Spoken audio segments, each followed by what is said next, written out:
The OBS is quivering. Fingers crossed. Oh, Say preview looks quivering. good. I think we're alive! Yay! Wow. We're alive! Does it work? Yeah, No, reactions. until we see it. Until we see it, it's not We real. live. Let's see. Praise the Omnissiah! Yay! Hi everyone. The first thing Oh, I saw Crack was out your Colin wheels. Colin L. wow. We've also got a donation. Wow. from I'm stuck CLPP watching an ad. 500. Yes, it Thank is up. you. We're here. We did We it. live. We For, Andy, lubricated the machine Andy, you gotta spirit close the stream, bro. Oh, it's come up. Yay. We are alive. Hello, everyone. That's the weight of my mind. Hello, Welcome everyone. to a tier list stream today. We got a special guest. Andy, Yes. you gotta close the stream, bro. We heard everything we said 5 seconds ago. What? What? What's Hey, that? it's echoing really bad. For Is it? oh, wait a minute. No, I had the stream open. Yeah, Sorry, you're that's me. hearing That's me. yourself. I don't have the stream open. What are you I'm talking trolling. about? I'm trolling. Sabotaged. Take Sorry. Yes, we have a wonderful guest, everyone. It's Sandman of Terra. Yay. Hello, Ed. Ed is Thanks here. for joining us Hi, again. Round guys. of applause. Thanks for having me. Apparently, I Apologies broke about this. everything last time just by Yeah. my presence. So, very grateful to the Omnissiah not to do that again. I Appreciate like to that. think of it as a god refusing to allow me to escape the Hours Heresy. Yeah. Colin was so looking forward not to having to read more about Space Marines. We're this close Oh, to man. greatness. This close. Yeah. We did have another stream, another tier list at the end, but today is a special occasion because we're going to torture Colin and a little bit of Eli. with Yeah, I've only every read the single. Guys. We're rating gosh. every single Horus Heresy book, possibly even Siege of Terror as well. Sorry. There is a special category called Hail Boingob. Ed, do you know what Boingob is? I don't know if we mentioned that. I don't know what that is. No. Oh, Colin, could you Heresy. please explain the glory of this? Gets you going. He is the father of Squigs in Age of Sigmar, and he died when he tried to eat the sun. He died. Yes. That's Boingob. He got Okay. rotisserie chicken. Why are we we're not big- talking about that? We're big fans. Because honestly, the first time we heard that lore, we all wept like openly Yeah, because it was so funny. we were very happy to But know about this. This is a little by bit the more way, serious. Colin, feast your eyes on this. I see. This is what you have to read. I one did day. That's actually less books than I bring thought. Look at all them questions JPEGs. because I know that I can provide quite literally nothing else otherwise. And I can bring them, at the end or the beginning. We Yeah, should ask no, Colin his opinion first, I just you so know we what? get. I should have said unbiased. that. That's infinitely more clever than what I said. Yeah. But I felt like I needed to bring literally anything to the table. So some general questions about the series for people who are me. Fair Very enough. good. I think we'll probably get straight into it though. We'll start from the beginning. Before we start Oh, as wait. well, just chat in general. If any of us sound a bit quiet or a bit too loud, please let us know because there's a lot of us in the stream. So just let us know and I'll Yeah. tweak it as we go. We also got a little donation from Dante. Yes, we did. Bless you, Yeah. Dante. Thank you. Bless you. From a currency that I don't remember where it's from. Clip. Thank you very 2,500 much. clip. Thank you. There's more currencies than sterling pound, and that's already messed with my brain. and that offends Hal at a all right, chill. Anyway, Horus Rising. It's the first one. I think S that's tier. pretty high. I love surely. Horse Rising. It's a great. I was way to there the start off day series. Horse slew the Emperor, bro. That's the Yeah. best opening to any book ever. I was there the day Horus shat himself. It's the Okay, Best joke we've ever heard. it's the best joke Famous we've ever Colin heard. video. Yeah, it starts off strong.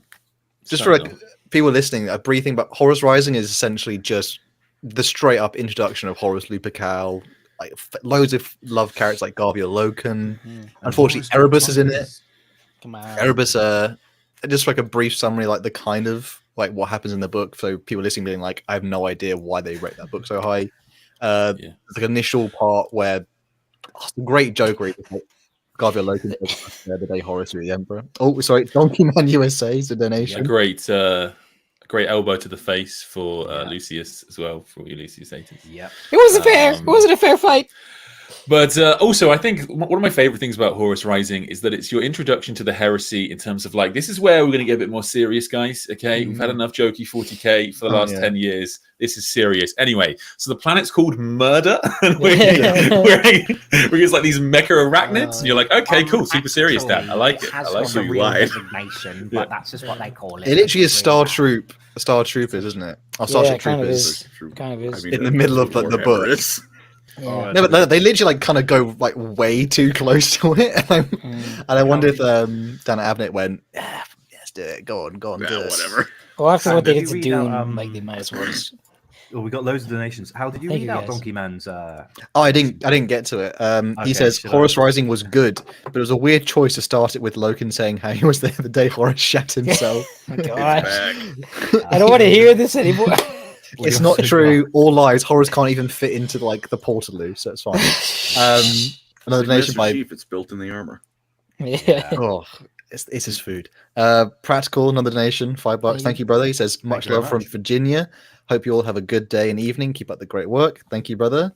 Thank you. Another one by RB20 guy. I'd say, I guess Ruby in a way. Soul Drinkers for the best loyalist chapter. They're not in the Horus Yeah, Heresy. They're so unfortunately. cool though. Oh my gosh, Yeah. I Yeah. only How the heck did they get 2 omnibuses? That's 'Cause crazy. they're awesome. They are I've awesome, but only it's read so like weird. 3 chapters of the first book First because one's I have fun. to get through the Necron stuff first. But they're really cool, and they're purple. They are like very purple. It's just weird to see like a successor, like an obscure successor chapter. Well, get to be more fair, than a short. in their defense, they are second founding chapter. They are the forgotten Yeah. second founding chapter of the Imperial Fists. Mm, Black Templars have their own freaking army. Yeah. Soul Drinkers can get And they some got a love. Spider-Man. Yeah. But more a literal Spider-Man. I who's in still the like Stargates. all the Illuminor Ceres plus Space Marine Chapter Master conversions that people made back in the day. Black Templars get a whole army and release, and Yannari can't even get a plot moving. Oh, kill Harry. Neither can any of the Chaos War bands, to be fair. Pain. Black Horus Templars from Rising Emperor's Children. Oh my gosh. does have a cool part where some of the Torgadon, who's one of the sons of Horus, who's a Oh, yes. very beloved character, and Have you he's heard like, the one about the bear? yeah, he's quite a jokester. He basically I miss him. He goes up straight onto the Emperor's Children, sort of Eidolon, who's a cock, and he just tells him, "You are useless. I hate you. Your breath smells. Your mum," and just leaves it And at your that. mother smelt of elderberries. So there's Your a mother cool would have parts let in your there. Sounds like a real good guy. Yeah. There's also Yeah, the there was that. events. What's the there's the something people have maybe kind of heard of but don't know. It was like in this book, it's the Interrex, which is like, oh, this is like human society, but kind of cool. They integrate with aliens and stuff, and Yeah. they have bows. They just Yeah. straight up have bows, and they use bows Playing to too like. much Destiny. Yeah. And the or, like Abaddon and Loken, like all the other stars go, that's a bit cringe, isn't it? But then they get hit by one of the bows, and then they go like, oh, okay, I see how it is. Oh, I died. I also want to Yeah. mention the first comment when after going live is it Colin about his bed comment. Yeah. Colin has in fact made his bed. Yeah, but it was apparently made very poorly. Lol, that was a quick fix, says Krieg Guardsman. There's an Not talk ongoing about joke my about this bed for bed. one episode. The bed's visible. This book is really enjoyable though. For anyone like who kind of gets into Warhammer, just and you don't really read books. Just this is like the best one to get started on. Great book.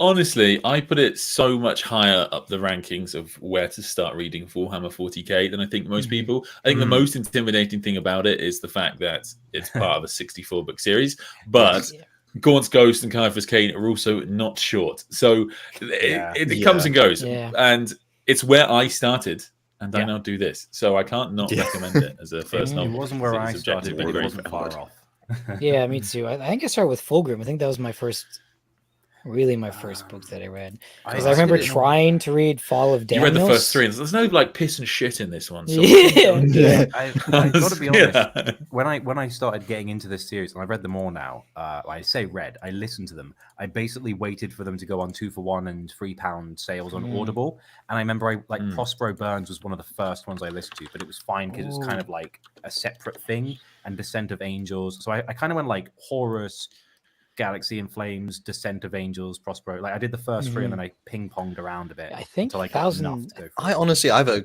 opinion here, which is like, first there's a donation by from Contact Thank you. Kinetic. He says, "I was there the day Horace dropped that problematic tweet." Oh, Poor incoming guy. backup with Thank 60 you for the shekels.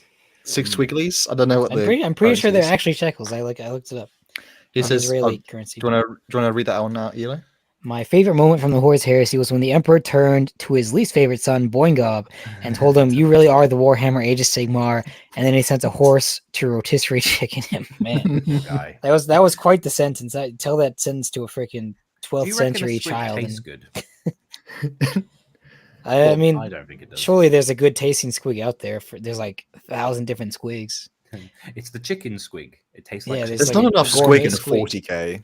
For There's real. just not enough squig in 40k. The second book here is False Gods. This is the corruption of Horus, essentially. There's a whole lot of Erebus, unfortunately, in this one. This is one where we see they basically turn up. Well, very, very quick synopsis. The Lunar Wolves are now the Sons of Horus. Sons of Horus are a little bit like, we're a bit more aggressive than usual. Horus is a bit melancholic because he basically was like, I'm the War Master now. I'm going to be like the peaceful example for the Imperium. And his first few attempts, he cocked it up bad. Well, other people helped cock it up. So now he's just basically gone, I'm having a stroppy sort of mode and I want to throw my toys. I'm having a tantrum. Horus gets betrayed by a man named Yugen Temba, who's like a mortal man who's now corrupted by Nurgle, and then Horus gets stabbed by the like special blade, the Anathane blade. So it's very quick over. Horus gets corrupted by basically they show him what 40k is, and he goes like, "That's disgusting. Ew. I hate 40k so much." And then he goes, but I have a complaint about this novel where he basically goes, I won't be manipulated by anyone. I'll make my own choice. I'm going to choose that guy's side. And essentially Horus emerges miraculously safe from his mortal wound. I think this book is A tier, simply for the fact that I think there's a few holes in it. Yeah. But there's some great totally scenes. To be fair, it is the first... Sorry. Oh, you go ahead. I was going to say, it's the first of something I'm going to bring up probably multiple times today, where the writers write a thing about Primarchs, and then they go, oh no, we can't have the Primarchs ever getting tricked. So we're going to have to like change that afterwards. And this happens in one novel. So Horus, like Erebus, sneaks in, and the way Erebus tries to trick Horus is he takes the form of Sejanus, who was one of the Mournival who previously died, and Horus loved His very favorite dearly.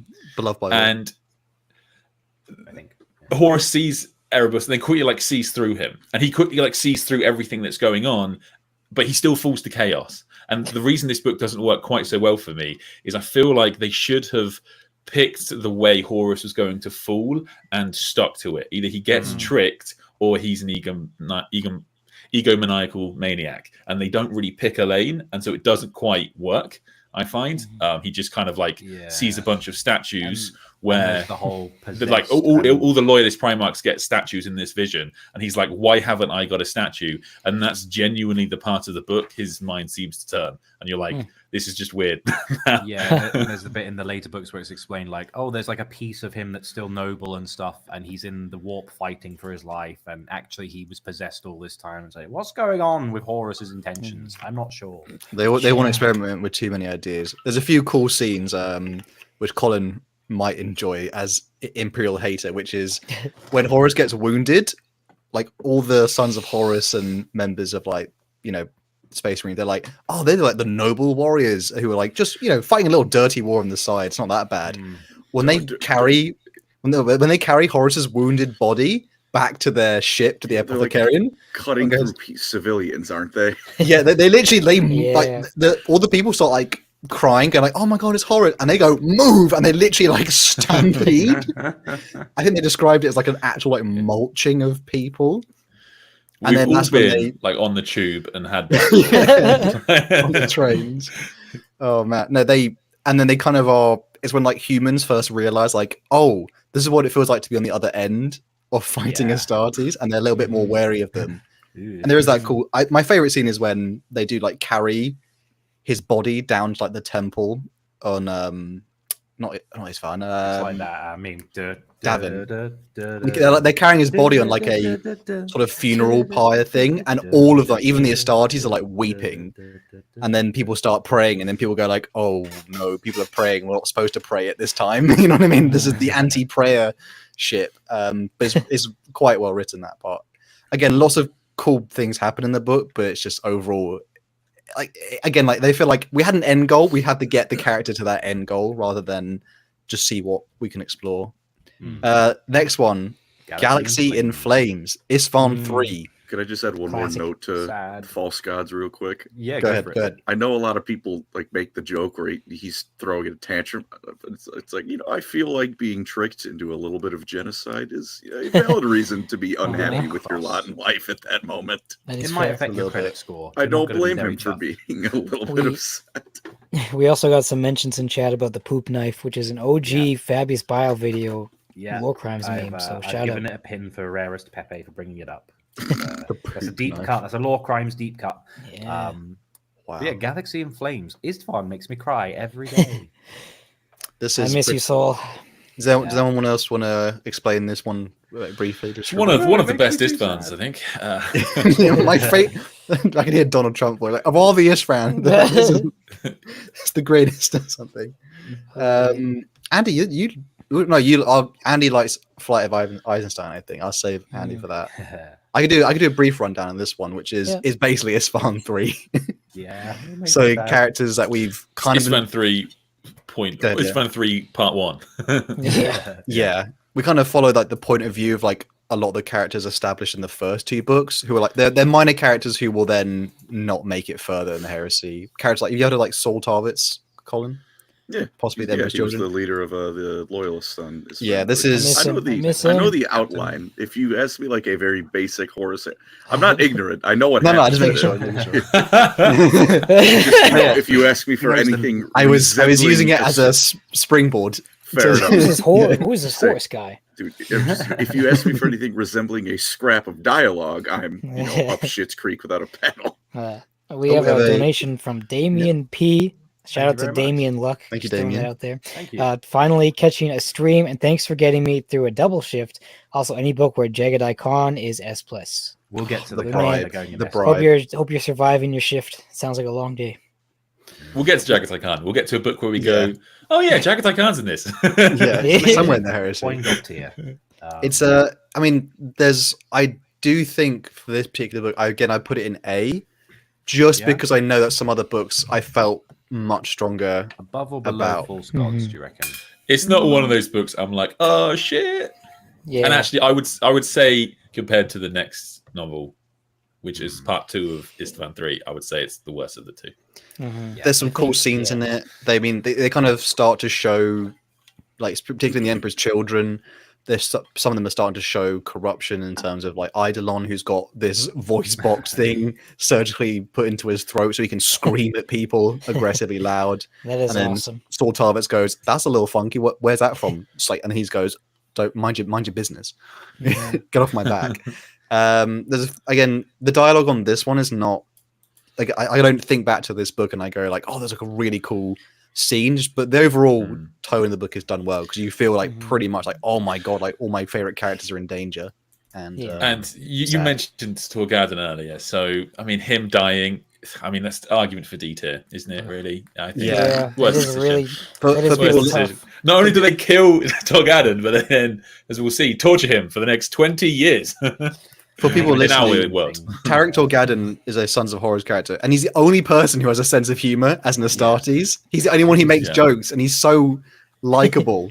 I think And, he's second um, company captain as well, so he's like quite high up in the ranks. Yeah, he's a mournable. He's tall, isn't he? He's really tall. Like, Yeah, he's he's a big huge. guy. And then it's really sad when he goes because it's like he gets killed by his best mate, Little Horus. It's You're him seeming seeming and- a bit glum. I'm a him lovely and- chap, but I do kill people. Ha ha ha! I'm Tarek. It's- I have a mustache. Big Brilliant. mustache. It's him and Loken Yes. fighting Abaddon and Horus, Little right? Horus, yeah. It was funny. Worked. I read the book first, and then when I listened to the audiobook, and he does that. Andy, you do a fantastic voice there. Like that voice, I was like, oh, that's so perfect. Lupercal Oh, impression God. from the first book? This is how I sound when I'm the War Master of Chaos. Yeah. Okay, let's go. The worst voice I think is actually Mephiston. I listened to Darkness in the Blood, I remember, and Mephiston. I think it was that one where that Mephiston is very much like, I am Mephiston, the chief librarian of the Blood Angels. Sounds like Merlin in a Kinda makes 70s sense, show. though. Exactly. I love John Banks's, and again, when I asked Hal to do the voice for Mephiston on my video on my channel, I was like, I like the John Banks version, so like that's kind of what. And you were like, hello, I'm Mephiston. I have escaped the curse. That's the one. Very well He's done. dark and We love creepy. Next book is The Flight of the Eisenstein, Yes. which as a name for a book Mm. Very goes cool. hard. Yeah. Very cool. Does anyone else want to explain this book quite quick? Because there's fine enough. I've only read this. This was like one of the first ones I read. And I can only like half remember it just Yeah. because it was so long ago. So this is the other half of Istvan Yeah. 3. So this gives you, this is where we get the last stand of Sultavits. They really like to tear us apart. I totally thought he was going to come back. He does not. He dies in this novel. It's very sad. And you also get like, this is where you get properly introduced to Nathaniel Garrow, who will almost certainly become one of your favorite characters. In fact, it's the first time you're introduced to Rogel Dawn, because as he makes it, when he escapes, he actually runs into Rogel Dawn, and Rogel Dawn learns for the very first time that And Garrow Horus goes, Lupercal hey, Dawn, has did you know that turned. Horus is a traitor? And he goes, what did you say? And he starts shaking Yeah. him and smacking him in the face. And then Mercedes Olaton is like, no. Yeah. Look, I have implants in my Yeah, brain. Look, it's- here's him killing remembrancers. And I'm like, oh, that triggers me specifically. By the when way, when my brother commits atrocities, it gets me a little hot under the collar, Unhappy. if you know what I mean. Yeah. we a little got, I would believe it without a shadow of a doubt. I would be like, absolutely, I totally we believe got a it. donation, by the That's way, his from, character. Is that, I can't read the full name, Dragon Master Outcast. Dragon Master something. I can't read the second part. Outcast. Of your Dragon name. Master Outcast, yeah. Thank you. Outcast, there we go. For 5 New I Zealanders. will say it's He said, cold I will take, say as well, if 25% you of the enjoy- Horus Oh, Heresy sorry. is good. The rest of it is filler, garbage, or John Grammaticus. I love John. I love John. I Poor don't. John. To be fair, we could have had like a filler tier. That would have been quite good. 'Cause there are a couple of books There's you're a lot like, of filler. this is pure filler. It's not too late. I will Let's say as change well, the D. Lucius is one of those characters that people love to hate. And if you love to hate Lucius, then this is the book where you're like, oh, he's a total bastard. Yep. I could deal with the stuff in Fulgrim, but this is worse. Yep. Yeah. Right, And next- it gives them some actual time in the sun as well, which is nice. They don't just have him getting dogged on. So He's in a random novel later, and I don't know if you've read that one, but I'll explain. Because he has no reason, he has But no business I being know in that novel. in the Istvan stuff, Lucius like 1v10s pretty much and just like obliterates all the loyalists. So it was a nice moment. Just funny at this point, then Yeah. technically, Trazen the Infinite is just around here, like Oh Yeah. yeah. pokeballing Yeah. people, but it's This is never amusing. Yeah. seen. Like he's technically there, and he takes a few Mhm. samples. He's just Also there. known as people. Yeah. I just love that. But he like, must have been watching that for a Have while. any of you guys seen Gravity Falls?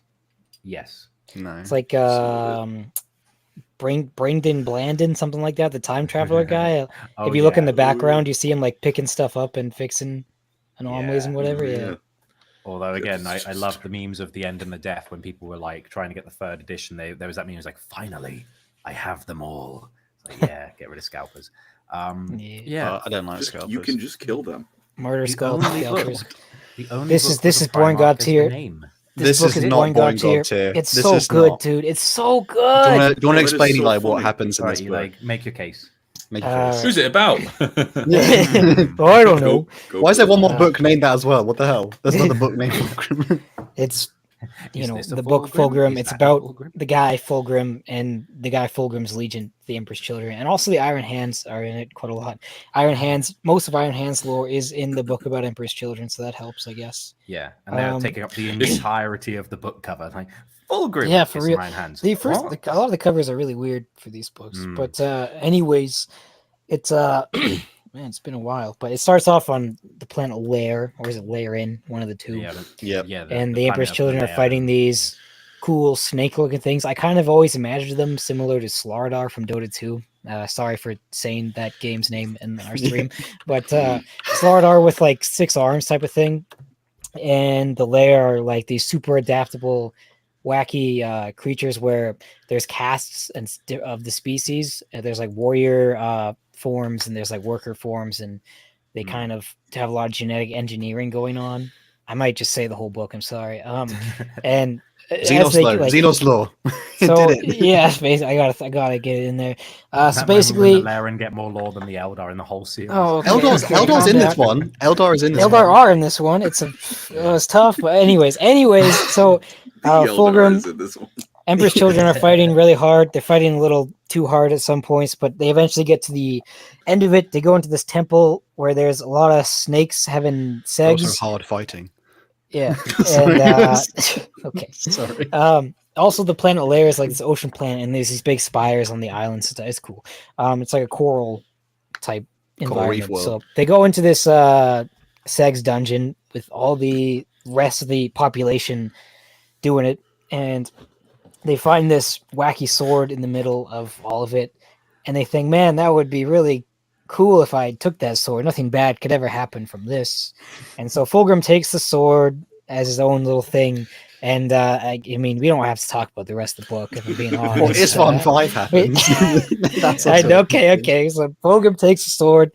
The sword starts making him crazy because it's actually a Slanesh, like Keeper Secrets type of thing in the sword. Oh no. Him and It's Ferris so do a bit of docking. It's so stupid. Him and Ferris do some buddy stuff. Jesus. Oh my gosh. And the Legion itself is slowly getting kind of corrupted by Fabius Bile because he sees the lair and he starts modifying his brothers. They've got signs of already genetically modifying themselves. And it's like, that's interesting. Like, But mind you, Fabius. before this, the Emperor's children were like the purest of the pure, freaking good boys. Legion, like, in my opinion, the best Legion the Imperium had. But Fabius Bile eventually convinces Fulgrim that, on the path to perfection, we should try. It doesn't new take things. much, does it? It does So not. Fulgrim actually threatens him, and he's like, how dare you try and improve upon the Emperor's design? He's like, no, because I can give people cool speakers, and he's like, oh, Fabius okay. is No, it's fair another. enough. It's another. hiding. He's also hiding. He has like space cancer, and he's just like, oh well, what have I got to lose? I feel that this book is similar to what Ed was saying about Horus in False Gods, and how they take Fulgrim and they make him like two different people. They make him the most like dedicated, devout guy, and then on the other end, they just like have him fold to just about anything, just because a sword told him to, which is really annoying. But essentially, the Emperor's Children corruption was not their fault at all, and the authors just had to make it happen. So I think they did it in a poor way. But it's but like reading over the time, it makes a really good like tragedy book where the pursuit to perfection leads to corruption in the end because nothing can really be this perfect. The one where Solomon Demeter dies? I think so. If he gets impaled, if he's the guy who gets impaled on the statue, he's only the one really in who's all this like, book. Oh, you took my honor from me. That's all I had. You're like, oh, Solomon. There's also a lot of Remembrancer storylines in the book because they're the Legion's all about art and music and stuff. And what's her name is like, I made this mural out of my feces. And you're like, oh, great. Yeah. So essentially, as they get corrupted, I don't quite remember how it happens, but the singer Remembrancer, who's like the best singer in the Imperium, Becca Kinska. She puts on this big. I skipped a lot of the book to hurry this up, I guess, but she makes this big performance. I remember. It's because Becca and the Remembrancers go to the Lair Temple, and that corrupts them towards Slanesh. So then, in that pursuit to perfection, as it gets twisted like the rest of the Legion does, Becca puts on this big performance with like noise marine type instruments, and it summons demons, and everybody kills each other, and then that pretty much like seals the deal and completely corrupts the Legion. Like, this is pretty cool. I'm going to be a noise marine. So essentially, the Emperor's Children fell to chaos because Fulgrim picked up a sword and they watched a performance, and the author should be freaking whatever. It's fine. It's a really good book. I think those are dumb reasons to fall, but the book itself is very well written, and it makes for a really good tragedy book. Also, the Eldar are in the book because Eldrad comes to warn Fulgrim, and Fulgrim starts listening to him. Fulgrim goes really well. There's 3 or 4 times in the book where Fulgrim could have ended the entire Hours Heresy, but then the sword says, "Don't do that," and then he doesn't. So he's starting to listen to Eldrad and believe him, but then the sword said, "No, he's not. He's lying, bro." And so then he, kills the Howling Banshees. He beats up Avatar of Cain with his Another bare Avatar hands. of Cain gets it. Yeah, and he punches it to It's death. very quick as well, isn't it? It's like 7 seconds. Yeah. He just he runs up it. But then later in the book, just like a chapter later, he's in space about to meet with Horus, and he thinks back to what Eldrad was saying, and he believes him, and he gets the ship's crew to ready their weapons, and he's literally about to kill Horus and destroy his flagship. And then Eidolon, of course it's Eidolon, he brings him the sword. "Your sword, my lord," and then he takes the sword and the sword says, "Don't blow up Horus, that would be a bad idea." And then he doesn't blow up Horus, and that's the end of that. And Vespasian the whole time is going, "Oh, I remember the good old days." And then skipping forwards to Istvan, also before this, Fulgrim fist fights Ferris and he wins. So that's freaking legit. Fulgrim bodies everyone. Although it's because Ferris breaks Fireblade and he doesn't expect it to blow up in his hands and it knocks him out, like stuns him, and then he takes advantage. Mm-hmm. And so after that, Istvan 5 happens. The Emperor's children are completely fricked. Like even the traitor Marines are like, "Who the heck are these guys? This is terrible." Fulgrim goes to fight Ferris. He beats him. And then he doesn't want to kill him, but then the sword pretty much moves his hand for him, and he cuts his head off. And then Fulgrim's just there, regretting everything. Like, what have I done? I made the wrong choice. I should have never done this. And then he just gives up and gives into the demon's possession. And it's such a sad story. It's probably it's the saddest story that I've ever read in 40K. Personally, so the longer that went on, the worse the rating I feel like you went. You're like S B B B B B. It's kind of sad. I do get like Garrow's death was sadder to me. I was like, "Oh, Garrow." Go ahead, Ed. Oh, we're a while off that. I do get why you would really like this book. Like, there are some really good scenes. The orchestra scene where they summon the demonettes and the noise come out, that is really well written. And the death of Ferrus Manus is great, and even things like the painting at the end, that's such a great point. And probably talk about this more later. Like the fact that I thought that was such a great narrative choice, and so I get why you would really like this novel. I totally do. But I think that Istvan 5 is one of those things that could have been a bit better thought out, and I just don't get what Ferrus was doing. Yeah, it is. The book suffers from a major problem, which is they probably thought this would be like a 10-book series. Yeah, that's true. And so they tried to do everything. But you can tell that they probably force a lot. They force a lot. Everything is done way too early. But it's also I feel like this book really pushes the Fulgrim Horus friendship quite hard, actually, and you realize how close they were because Fulgrim's Legion suffering so much from their kind of cancer that they basically suffer from, actually meant that they had to kind of work under the Sons of Horus for a while, and so you get a real closeness there. But then Fulgrim Ferris, who was supposed to be the big bro ship, you're like, why are you friends? It's tough to see. DJ Beast says, "Don't blow up Horus, you're so sexy, haha." That's what this is. This is very funny. But I think I think just the overall theme, the theme and the philosophy of the book is because I think it tries to say a little bit more than the average, Horus Heresy Chaos is bad book. And the Pursuit of Perfection can really destroy you and completely change who you are as a person and lead to a road of damnation very easily. And it's a very dangerous thing. My only problem with the book is it just suffers from, you know what I mean? It's like the sum of all the parts is the problem I have with it, not the parts itself. The reason I put it in B is because, again, I'm looking at the rest of the tiers, and I'm setting quite a high bar. And I thought Fulgrim was a book as I wouldn't go back and reread Fulgrim if I was to reread a Horus Heresy book. I enjoy parts of it, like you said, but to Colin here, I wouldn't say to Colin, go read that book. That's the one Horus Heresy book that should absolutely be read. It's not there. I think B tier is cruel. I think B tier is such a good terrible. I think I really struggle. Sorry. Go ahead. No, I was going to say one of the things I really struggle with is something actually I think Dan Abnett mentioned in the End of the Death epilogue, where he was like, the book should stand on its own, and it's quite hard to do that with the Horus Heresy, Yeah. because of course with Fulgrim, we've already had all this development for a character like Lucius, so his scenes mean so much more in this book. But like, if you just take Fulgrim on its own, you're like, it's a huge time span. And so there's so much you go through. Like, even as you're going through it there, you're like, it's like, oh yeah, and then we get Istvan 5. It's like, oh my god, we still got Istvan 5 to go. And we've gone through so much up until that point. So it's as a novel, I don't know if I would say I'm no literary critic, but like I can just tell you what Warhammer I like. Yeah. But I just feel like it doesn't work. What tier do you want to put it in, Ed? Do you think is B, A? I am a bit conscious, as I'm sure you all are, of putting too much in S and A. So I feel like it being harsh and putting it in B, but I feel like it's a high B. We're getting close to an Alpha Legion book, and I already know what Colin's going to say for that. Oh my gosh. Before then, Can we get an Alpha Legion tier below filler?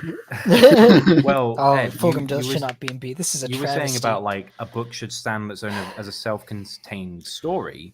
Here's Descent of Angels. I say, What don't about- forget. Bro, I mean, it does so well in that regard, doesn't it? Doesn't it do so well? So I don't think I'd ever put it in S tier. I don't think it's one of the best Dark Angels novels. But this was like one of the books that made me fall in love with Damned's Faction.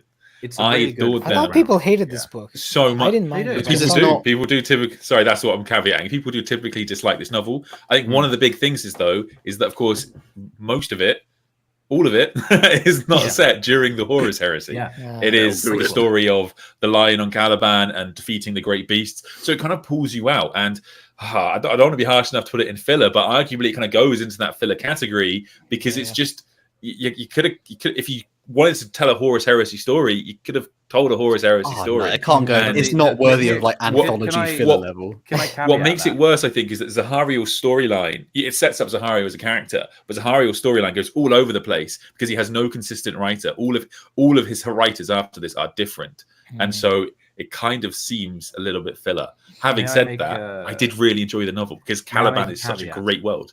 Because the trouble with anything set in 30k is you can't put it outside of the Horus Heresy series. It's not like 40k where you can have like a little, we're just going to talk about these characters in 40k. Like everything has to be contained in this setting. And this is the only series where you can do 30k stuff other than a short story.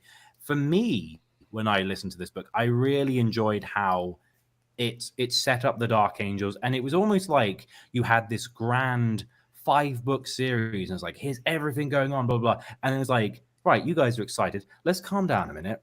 Have a bit of a palate cleanser. Let's talk about something different. And I really enjoyed the world building. I enjoyed the. It's a fancy book, isn't it? It's actually just a fancy book. And, I actually really enjoyed this book. Can and I? It's the only time I'm the same. Oh, go ahead, Colin. Go ahead, Colin. This is actually one of those handy questions I kind of prepared. If like, I know what you're saying, Andy, and I get it, but genuine question: if you removed this book, just delete it because most of it takes place before the Horus Heresy. Is the Horus Heresy actually harmed? That's something about the filler. Like filler doesn't mean bad. A filler, filler can be great. Some that's Dragon Ball Z filler is fantastic. My thought as well, Colin. Yeah. But it's still filler. It still doesn't. So you'd have to change some stuff, but you'd be fine. I think the main thing is it sets up so much about the lion and how Caliban turns against him that if you didn't include this, everyone would be about like, what? That was a bit out of nowhere. So I get what you're saying. Caliban's his own. Caliban, if you remove the Caliban plot line for the lion story throughout the Horus Heresy, it would be exactly the same because he's nowhere near Caliban throughout the Horus Heresy. Well, the really funny thing about that, the Horus Heresy, I should say. Go ahead, Ed. A really funny thing about the Dark Angel storyline for me is that they kind of forgot that they needed to develop Luther, I felt, right? And I know, I don't actually know that. Maybe it was deliberate, but I don't think it was. Because if you just read the Horus Heresy, to clarify, you don't actually know why Luther turned on the lion, because you don't get a lot of Luther POV throughout the Dark Angels novels. You know, he finds a very mysterious book that he shouldn't have found, and you know that he's clearly very enigmatic and mysterious and doesn't seem very trustworthy, but you don't actually see that. That plot development had to be written afterwards in a short put story into Luther's own. And it's a full book. It's a full book, but that covers. The Knights of Luther. Yeah, that's right. The Knights of Luther. It goes and it explains all what demons he worked with, etc., etc. But like they don't actually tell that story in the Heresy, and that's what's really weird. And it does kind of feel like they forgot to tell it. Do you know what I was going to say earlier as well? if I had like fun money, I would love to host a competition where we just redesign the Horus Heresy novel covers, because they actually if you looked at the like Fulgrim or Descent of Angels here, you can't really tell what kind of story you're about to get. Like Descent of Angels, you don't really, the lion's kind of not the main character in it. You follow a character called Zahariel, who, just for reference, is kind of basically Cypher later on, although that's a big question. But so Zahariel's will end up being Cypher, so that's a big thing. But in Descent of Angel, you're just following a guy hunting in like an old hunting gang in a forest. It starts off with them killing an emperor, but not the emperor. And it's like, you're not a real emperor. You're just like a pretender. Yeah. I mean, I liked it just because I really enjoyed it. It's a refresher. It was like a palate cleanser. But I think want to put it in filler. But how about this? We put it at the top of filler. How about that? I would arguably put it in the top of B, because again, I think the filler category is like that's its own thing. This is not personally. I want to look like I'm objective when I evaluate the Dark Angels, so I'm fine to put it in filler. Okay, but he's gonna find our address after this. We're gonna motor on, because like I'm with Colin. Like putting it in filler doesn't actually mean for me that I didn't enjoy it. I really enjoyed that novel, and I would read that again on a lazy Sunday. Filler can be great. It's just if you remove it, not that much is. Yeah. The Naruto Shippuden wants to speak to you. How much is half? Mecha Naruto is a treasure of humanity and should be treated as such. Okay, but what's the level? Is it like One Piece filler? All right, that's a whole new fucking level right there. Sorry, Andy, go ahead. I was gonna say we've done 6.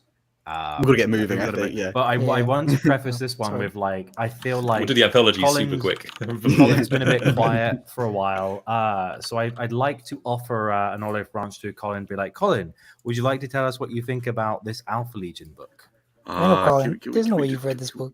No, there's not, but I don't need to read it. It's an Alpha Legion book. It's going to start and end with everything you just read is a lie. And no, it's better than that. It's better than that. Honestly, this is actually a good book. It's so good. After what you did to Fulgrim, I need this book to go in Boingop tier. I can't. This book is, I would consider putting it in Hail Boingop, just because it's the only book. It's the only book that doesn't treat you like an idiot reading Alpha Legion. And John Germanicus is cool in it. Sorry, how can we talk about putting Caliban in the filler category and not put the Cabal in the filler catery? They did it off. Look at this massive deal that neatly ties itself up. The Xenos. There's still John Germanicus stays around though, so it's part of his story, which goes through the entire. Horus There's Heresy, an entire Xenos thing that was the Dark Angels stick around. Okay, well, yeah, but this book is so good though, and it has Dorn and Alpha Legion. This is the thing about Alpha Legion, right? It's that what is the point of this? Thank you. Colin's like, yes. I'm fucking vindicated.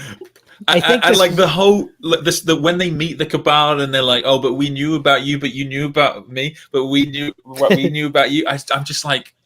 Okay, is this how old are we? You know, it's just at a certain point you need to pick a lane. Someone has to be on top here, and it's just all kind of murky. Well, I think if the other Alpha Legion books were better, then we probably wouldn't be arguing about other this Alpha one. Legion books. But the what are they called? The like 2. The I've forgotten their names now. The short story ones or the the soldiers who get killed at the end. Lucifer Blacks. Yeah, they were great. Loved them. That really epic scene. And slight complaint here though, which is there's an entire Xenos faction called the Cabal who are like, we're going to manipulate humanity. Whatever. That plotline was so bad that Eldrad Ulthran had to come out of the Shadow Realm to come and clean it up. A real Xenos. Yeah. Bang. This is the original GW giving up on the Xenos plotline. Oh my gosh! I know. Actually, I would downgrade. And I would say the killing of the Cabal is like one of my favorite parts of it. So that's Horus Rising is better than this book. I'm sorry. Okay, I don't know. Actually, Horus Rising I put top of S. This is just so nice to me because it's the only good Alpha Legion book. Andy, it's a democracy. I'm not having it. Garrow's amazing. Next one is romance with Saul. Battle for the Abyss. Filler. Self-defense, active self-defense. Did you want to play Star Wars? Can we bring D back below filler? Because is it bad or is it filler? Okay. Fair. Cool. So yeah, this is, if you're not familiar with this book, this is the Word Bearers. We've got a Death Star, and it is called the Abyss. And the most generic team of Space Marines ever created is sent to go and take it out. Well, yeah. Again, this is from the time where the Horus Heresy was a setting they had set up, and everything up until Fulgrim was to set up, I think, the Horus Heresy, and now it's just all throw in the old books. And so this is one of those random things they threw in at the start, and it's just basically 40k. Man, this thing is trying to hurt you, Andy. I don't know what it's doing. There we go. There you go. That's better. Yeah, below filler. The Abyss is just such a forget. I can't remember what happens in this book. There's some Thousand Suns and an Ultramarine and Ultramarine here. I mean, that's a cool and like the most cover. Space Wolf. Like moving. I physically can't remember, and I have a fairly good memory. Like I can't remember what happens in this book. Yeah, I remember no plot relevance really to the story. If you remove this book, you're fine. We should do an author tier list at some point. That'd be a hit. That might get might be too mean. I feel bad because they're real human beings. Mechanicum. Oh, so good. This book is so good. Quite an enjoyable book. I think it's pretty good. Yeah, I would say A is fine. I would say a solid A. Yeah. I don't think I think as a Warhammer book, it's going up tier, but I guess as Horus Heresy, I can settle for A tier. And it's definitely one of those books I would recommend people read if you are a bouncing around the heresy type person, because it leads into a pretty big plot point that they kind of leave open at the end of the novel, which affects. It's what actually I will say. It's on the very first. This will be fine for 10,000 years. Like, okay, so it's one of the first ones of them. Number. It's very good, but yeah, it actually. I think right at the start. I'm pretty sure it's this book. The Emperor actually comes to Mars, and you see that for the first time, which is just shout out great. To Neon LF Graves, who says, no, sorry, not Neon. Probably, good to see you, brother. Good to see you around. Krieg Garsman, who says, Colin, wave if you need help. Yeah. Filler. Next one. It literally is. It's an anthology. Just short stories, right? Yeah. And look at this stocky Angron. What is this? There's so many weird. He's a Primarch. I know he's a Primarch, but look at him. He looks like it's a like, barrel. Do you know what he looks like? He looks like that recent Custodian model, the one with the melter. Oh, yeah. That looks a little bit squat, if you know what I mean. Like it's a bit. He just looks short. Dude, and he's not. Custodians confirmed. Oh, he looks like if you got him in Photoshop and just went squish. I'm like, what is this gate? It's a bit rough. The art. Yeah, I know what you mean. It does look like someone did it deliberately. Horus Heresy cover art is like pre-AI art. Well, so what the AI art is now. The guys like the. I think they just called it art. but it looks like a weird version of the AI generated stuff you see now. I've sent you guys in the chat a few months ago, like the concepts where it's the they've obviously made it like in a 3D modeling, a 3D modeling program, and you can see like the globule versions of them in the poses, and it's like at the time of the release of these books, faces and stuff like that are kind of jank. And it looks a bit strange in modern perception, especially like what is going on with Age of Darkness? Because what is this? The Horus Heresy started in 2005, right? Yeah, this is like a Doom-free graphic engine. Yeah, so that's still when video games were just getting out of like talking being the Battlefront 2 had just been released. Okay. It was a golden era. It's 2005. Battlefront 2 is released. It's 2005. Wake up. Battlefront 2 is just released. Oh, we'd probably make Battlefront the 2. Yvrain, the Incarn, bro, it's 2005. Eldar is still cool. 2005. We don't need day one patches in any video game ever. Yeah, Those were the good old days. Next novel, though, D tier. This one's called Fallen Angels. This is the most. I hate this book. This book is a waste of time. This is basically the Lion finds out Horus has betrayed. The Lion finds out Horus has betrayed the Imperium, and then he just goes to this planet to grab some siege equipment. They have a terrible, crappy battle part. I'm just saying, maybe I should take care. I'm just saying. Just give it to Perturabo at the end. This novel, barely anything happens in it. It's forgettable, and the Lion doesn't act like his usual self. I I always said you should have been War Master. I'm just saying. I think if ever Yeah. there's a vote, if ever there's a vote of no confidence in the guy who's literally betrayed the when we kill Horus, I promise, I'll Ed, please I'll tell be me there for you feel just as strongly. No, I agree. This is yeah, like it's the first of the there's a couple of Dark Angels books do this where you have like the Caliban side and the Lion side, because of course I didn't really say, but at the end of Descent of Angels, there's Luther kind of almost lets someone nearly almost blow up the Lion, and so the Lion sends Luther and a bunch of other Dark Angels back to Caliban, and so they are there to bring in more recruits. So you get that side of things, a bit more Zahariel, which is kind of good, and you get the Knights of Lupus stuff coming back in. But yeah, exactly as you say. One thing that makes it worse, to your point there, Hal, is like with the siege engines, they do get brought up in the Siege of Terror, but again, they're not really relevant to anything. It's just like, oh, when they've got those siege engines the Lion gave him, it's like, cool, thanks for rubbing that in. It's such a pointless, like this, it could be filler, but it's actually not like a filler book. It's not an anthology, but this one is so pointless, this book. I would have honestly deleted this book. If any, like, actually, no, I may reserve that. I forgot further in.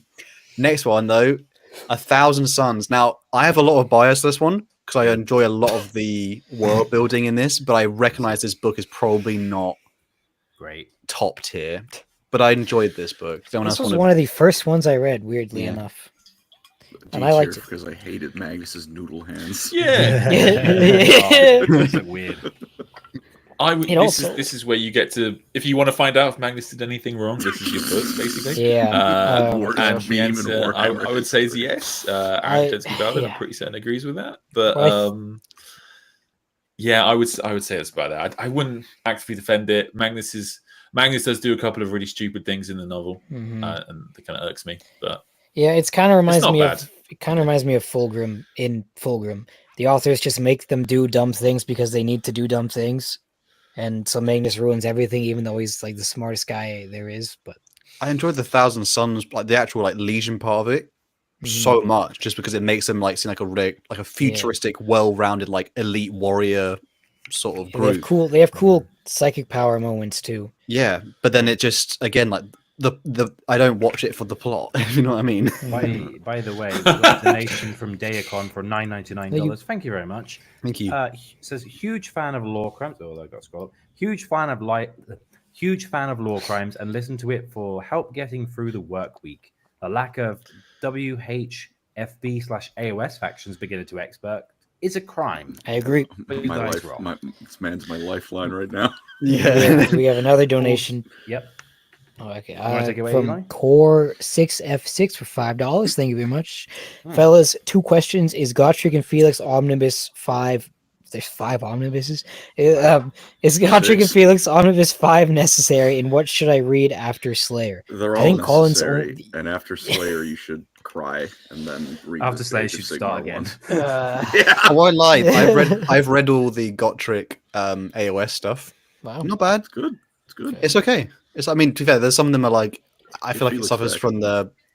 No, but it has a problem with a lot of the other Gotrek and Felix bit, which is like, some of them you get like, could skip this one, but I still enjoyed it. You know what I mean? But if you remove it from the Horus Heresy, does it affect? To be fair, there's someone has made an artwork of it. It's like, I think it's Khan, London. He's like towering over Gotrek, who's raising an axe. I need to find that artwork. Oh yeah, I've seen that artwork actually.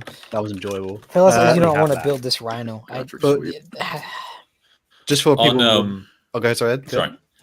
I was going to say on 1,000 Suns, the one thing that I always like hate about this novel is I can't remember his name, but the space wolf who becomes friends with Araman. So this is the book where you start to like hate the space wolves. He makes the weird. Yeah, weird boy, right? So this weird boy, this is the part where you start to see how stupid the space wolves are, because they clearly use magic, warp magic, but they don't refer to it as warp magic because it's the energy of Fenris or something like that, right? It's their explanation. And to the degree that in this novel, Araman teaches him how to do some stuff, and he teaches Araman how to do some stuff because they can do the same stuff. And then Weird Boy speaks at the Council of Nicaea and says like, well, they're doing magic. And it's like, so are you? They're not using the power of Fenris, which is drawn from my homeworld, and it's fine. That's right. Space Wolf haters just don't get Common Space Wolf, like L. Yeah, the Space Wolves in this book one. was a Space Wolf W last I checked, isn't it? Yeah, no, but I this did a- book What is so happened to weird with them. Prospero? The thing is, I did a video on Weird Make, and pretty much most of the comments are like, I was so happy when Ahriman tore his soul apart and let it be feasted on by the warp. And it's like, oh, yeah, he wasn't a good fella, was he? And then you got like Tagutai Yasugai from the White Scars, like, well, actually, I think moderation is a good idea, and maybe we should like see this more as like a primal force. And then we're like, sorcery. It's like, no, you can't be like that, you naughty boy. I can't let it go. I hate how the Space Wolves in the beginning of the novel, they arrive on that desert planet and all the Thousand Suns using magic to cool themselves down, being like, God, it's even hot from the Astartes. And then the Space Wolves are decked out in fur And they're just and like heavy dripping stuff, and with they're sweat, like, and they're like, this is how we roll. We're just no, the Space Wolves don't even. They say that they're still cool because apparently their gene seed is so good, like they just don't suffer from temperature changes. So even if they're in the freezing cold, they're still fine. To be fair, being a lawman, they are part of the trefoil, so they were made for a specific purpose. And if that is to be like, we can just kill anyone in any environment, then To be fair, the enjoyable part is the burning of Prospero in this book. Quite tragic, a bit too fast. Like happens like this. This book feels like so long. Like my God, and Yeah, I then remember that. I the finished the book Edict at of last Nicaea night. happens in this as well, and Magnus again delivers his butchering of the allegory of the cave, which I haven't forgiven him for. But I think CT is fine for this. Again, the book is like all right, fine. and there's enjoyable parts of it, but it's not. It can't compete with the things above By it. the way, we got a donation from Tom Warren to $5 saying, I was super angry that Omnibus 5 of Omnibus 5 because it broke up the flow of the main books. But the stories in it are really good on their own. It's still Gotrek, isn't it? It's still, It is still Gotrek. With Brian Blessed, who I've met, and he's a lovely man. Next book, Nemesis. I actually This really one, enjoyed I this really one. like this one too. I didn't. I really. Filler. I think this is actually one of those ones that Even has like a cult colonizers following. filler. Some people are like, this is like. I know the basics of the Nathan. book. It's one of those things where they go, "Let's assassinate Horus," and you know going It in, is filler. He's Horus right, isn't but going it's to cool. die. And at the end, they People have go, not even heard let's of not this book." assassinate Horus.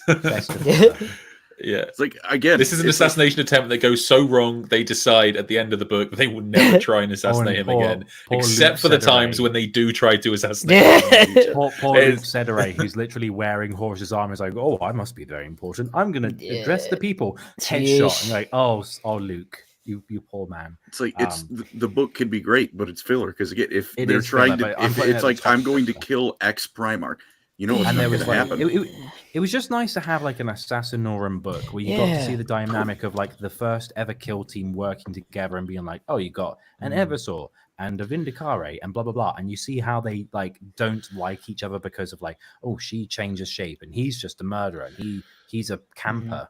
Yeah. There's all these like That is Like, insane. dynamics. To be fair, Like one thing in its defense: Constantine finger guns. Yeah. Constantine Valdo at one point is in the alley and he just goes bow, bow, bow with finger guns, and then people For start real? popping. Yeah. Oh do you yeah, remember he that? literally goes like, "I am the will of the emperor." He's points. Observe. And he goes, and then Oh, someone's that's head what you mean. explodes, Okay, and he yeah, goes, yeah, yeah. point. Because and an the head assassin is like Oh, miles yeah. away, so he's like, you die, you die. Yeah. So that was the cool part. But Yeah. again, I weird. literally heard that, and I had this idea of like you could use that same setup with a Vindicare, and you could have like an ecclesiarchy zealot. Like I had this story idea of like imagine he was like confronting an orc warband, and he made a prime orc as like a primarch, and he was like, "You are destined to be like the leader of your people," and he tricks him into believing that he's like the son of the emperor, and he uses the Vindicare to like blow up the enemies of his like warband, and he makes him like believe he's strong, and therefore he becomes strong because that's how. This sounds like some Octarius level of. Bro, no, this by surely the- cannot go wrong, bro. It'll be fine. Yeah, and that's the fun part. And we got a Next- donation from Practical, sorry. by the way, from $5 saying, but there was that cool scene where a Thousand Sun uses magic to pilot our Warlord Titan. There is. Next book though is I think an Oh, S tier one. S- First S- Heretic. Oh, still good. Very good. Really enjoyed this book. Argyle Tal showing philosophy, corruption of chaos. Isfahan 5 shenanigans, custodians.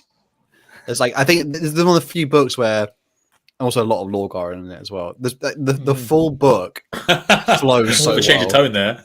Yeah, so like, I love Lorgar. You're like, I love it. The book just flows really well, and every character. I didn't hate any character in this. Really enjoyable, and it's very interesting. I think if I was to recommend well, you're meant to. That's the whole point. Like you don't. But he's well rounded. He's like as well. You know how Gilliman is like really well written. And is this the like, one where there's no he flaw. also? Oh, this isn't the one where he crunks an Avatar of Cain, is it? No, that's a No, different thing. Yeah, it's a short story. I would have put it That's higher. surreal. A wounded Avatar of Cain, may I Yeah. specify? Yeah. So it's an actual matchup. Mm. Or I think you're Fulgrim's muted. avatar was full power. I said that doesn't make me feel happier that there's a burning Because it actually, Avatar because of it Cain. just makes it like seem like a Primarch is the equivalent of a wounded Avatar of Cain. That should be the level. The weakest of Should- all should be. Primarchs is an equivalent. Yeah. Enjoyable book though. Is good. everyone else okay with S tier? Yeah. Yeah, it's really Yeah, good. It I'm also happy has with some Custody L's in it. And I like Custody L's for the same reason why I like Space Wolf W's, because people just see them so much. And it's so funny to watch these people just lose their minds. Speaking of Space Wolves, Eli, Crossroad, W. but this was on the. I was may a little kid when I interject? read this, and I liked it. But that's This all I was know. one of my first ones, and I really loved the perspective that most of it is from the perspective of a skald, which is like the equivalent of like the Space Wolves Remembrancers, where he's like, they have an oratory tradition of we pass down the legends yeah, of the I remember chapter through our scalds, and I really liked, similar to Descent of Angels, how this one had a real deep dive into how does this chapter work, and the whole meme of there are no wolves on Fenris. And it's like I enjoy losing myself in the cultures of fantasy realms and such, Propaganda. and this was a really fun read for me. Do you want to hear a really funny thing? So So the writers were told to stop saying there are no wolves on Fenris, apparently. So Yes. I can't remember which writer said this, but they posted about this online because they started saying there are no wolves on Fenris, and of course that became a massive meme, and everyone's thinking, like, Yeah. what does that mean? Does that mean that like does that mean that it starts in, he says it first, I think, in A Thousand Suns, and everyone's like, what does that mean? Does that mean like the wolves on Fenris are actually like A Thousand Suns? Does it mean that like they're like, or not organic space wolves? What is it? And GW went, just to clarify, we sell a bunch of Space Wolf models riding wolves. You can't keep saying this. but they also don't regard themselves as a chapter as Space Wolves. Like, no, we are the Rout, we are the Vilka Fenrika. That's just what the Imperium calls us. And that's Well, the whole it's thing, not not said in that respect. It's like Magnus yeah. the Red says it about the Space Wolves. So it's like, what's he getting at it? Like, and I everyone's think trying to think. he's trying to imply like they weren't like either they used to be like human who like got warped Yeah, or they're something, wolfen, I think was or like or was the idea. genetically mutated or genetically created back when Fenris was made. So it's like an ongoing like Magnus like magic is everywhere. You know. I actually haven't read this book. This is interesting though, so I don't know how to rate this one. It's good. I think it's good. It's What's probably that not one? as good as Mechanicus, but No. I feel like it's either better than Descent of Angels because there's actually some plot relevance to the Horus Heresy. Like I like how Björn is in it and he's called Bear. He's just known as Bear. And he there's this like exchange where the main character who is a Skald, who they basically go like, he's implanted by Magnus to be a spy, and he doesn't know that. And so he accompanies the Space Wolves as their Skald, and you get to learn a bit about their culture. And Bear, aka Bjorn, is like, I shot down your vessel. Whoops. And he then protects his Skald. And like then there's this bit at the end of the book where they basically like are like, hey, you are like too dangerous with Magnus in mind to keep free. So we're gonna like put you where the dreadnoughts live and put you in like suspended animation. And he like accepts this. And it's this whole thing of like, I really enjoy the dynamic between here is an alien culture. I don't mean alien, but like Xenos, but like here's a culture I have absolutely no concept of, and I'm trying to figure it out. And as the audience reading or listening to the book, you go, I'm in the Skald's, I can't remember his name, the Skald's POV, and I don't get it. And as the book progresses, you start to understand how the Space Wolves work, and that's a really fun, at least for me, that was a really fun experience. And I know that people... It's not going in S tier. It's not going in S tier, but I'm just saying, I think it's really good. Yeah, And it made me lot a of people- Space Wolf fan as a little kid. What's the? I don't know. I actually put Thousand Suns above. If I was doing it myself, I would put 1,000 Suns above Prospero Burns. You know what? Maybe they're just the same book. They in are some the same regards. book, I mean, they're kind of kinda the same. Yeah. Yeah. It's kind of the same book. I do like the stuff with Bjorn. I'd like great character, or Bear as he's known in that Mhm. novel, but it's tough. I don't know. Nothing really grips me about that. You novel. don't feel that strongly about it, do you? Yeah. Oh, next Yeah, a one. bit of a- Next one is Filler. Yeah, I don't Anthology. think I read it. I don't remember. This is, I would say, I was talking about this before, so hard to rank the anthologies because they're all over the place.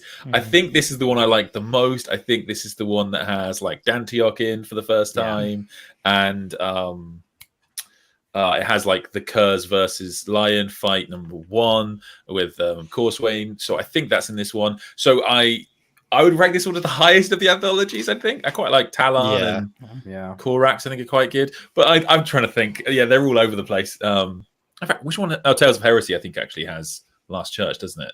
Yes, I think I want to say. I So think so. that's also quite good. It's very hard. They're just anthologies. Yeah. Don't even deserve to be in the list. The Outcast. I actually really enjoy this book. I don't. Again, I feel not strongly about it whatsoever.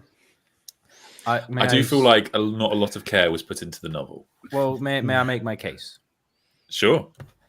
The reason I really enjoy this book is that you have a weird misfit band. If you got this guy from the Thousand Suns, you've got a Lunar Wolf, you've got 2 World Eaters, you've got this band of like we've been imprisoned by the actions of our legions. That these guys are all part of the Outcasts, Crusader almost. host. Yes. And they're all like, we are part of the Crusader host, we're the representatives of each legion.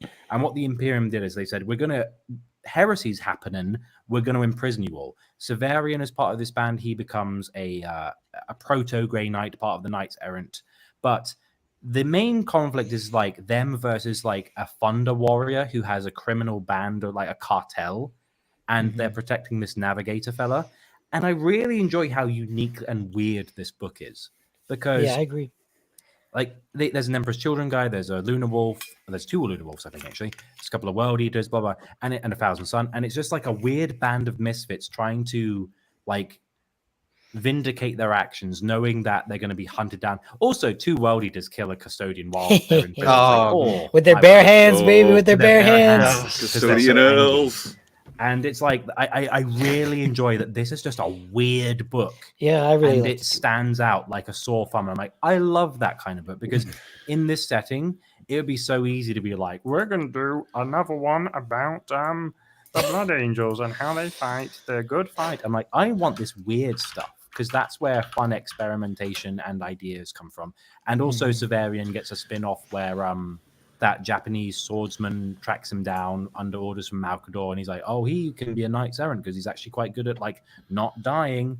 And I just really That's a like random this detail, book. isn't it? That guy in the Yeah, novel he's was so like, like out of place. there's just a Japanese swordsman who There's a can cut samurai really in 40k. Yeah, it's one of the assassin types, Was right? FromSoft writing this book? What? Well, the thing is, he's not like an assassin or a member. He's just like a guy who's Okay. like, I have a sword that I've Because inherited Dude from with my the grandfather. there are like And I have, ninja I have an samurai. actual katana, and I try to kill. There's a Severian. school of the Inquisition that they have. It's like the minor And the heretical Inquisition orders or isn't whatever. a thing yet. Yeah, but It's there's a proto- minor The one assassinorum, though. they have where Yeah. people they practice cutting with making the perfect cut with a blade. Get the There's an fucking entire draw. Inquisitional order that does that, and this is the guy who probably would help found it. Or To something. be fair, it does remind me there is actually like a competition where it's like if you sit in your knees and you have a katana, there's like an actual competition where it's like draw speed. Kind of like when you get guys who like compete, how quickly can you draw and fire 6 rounds of a revolver? The same thing exists in our world of like how quick can you draw a sword, cut, and like you gotta click, and then you're back in the sheath. And it's Yeah, like but Warhammer just fans these are guys. always at home while you were studying studying the blade. law, I was studying the blade fellows, you know. This is playing ultimately Sekiro. Andy filler, has though, to- right? This book. They, Andy, like, you have to rate this one because I'm not. It can be it can be good and filler. Filler Yeah, is not yeah, but inherently yeah, 'cause bad. it is a- It's it is just a like filler book, massively right? Filler. Yeah. I think- was but it's gonna fine say, there.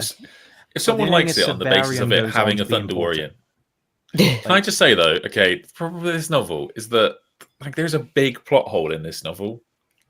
It's huge, which is that they get the order of Magnus contacting the Emperor wrong, and they try to retcon it later on. I think there's I can't remember which novel. Malkador says, "Oh, actually, it took a while for the signal to reach." But I'm like, you could have made that clear in the novel. It just feels like they forgot.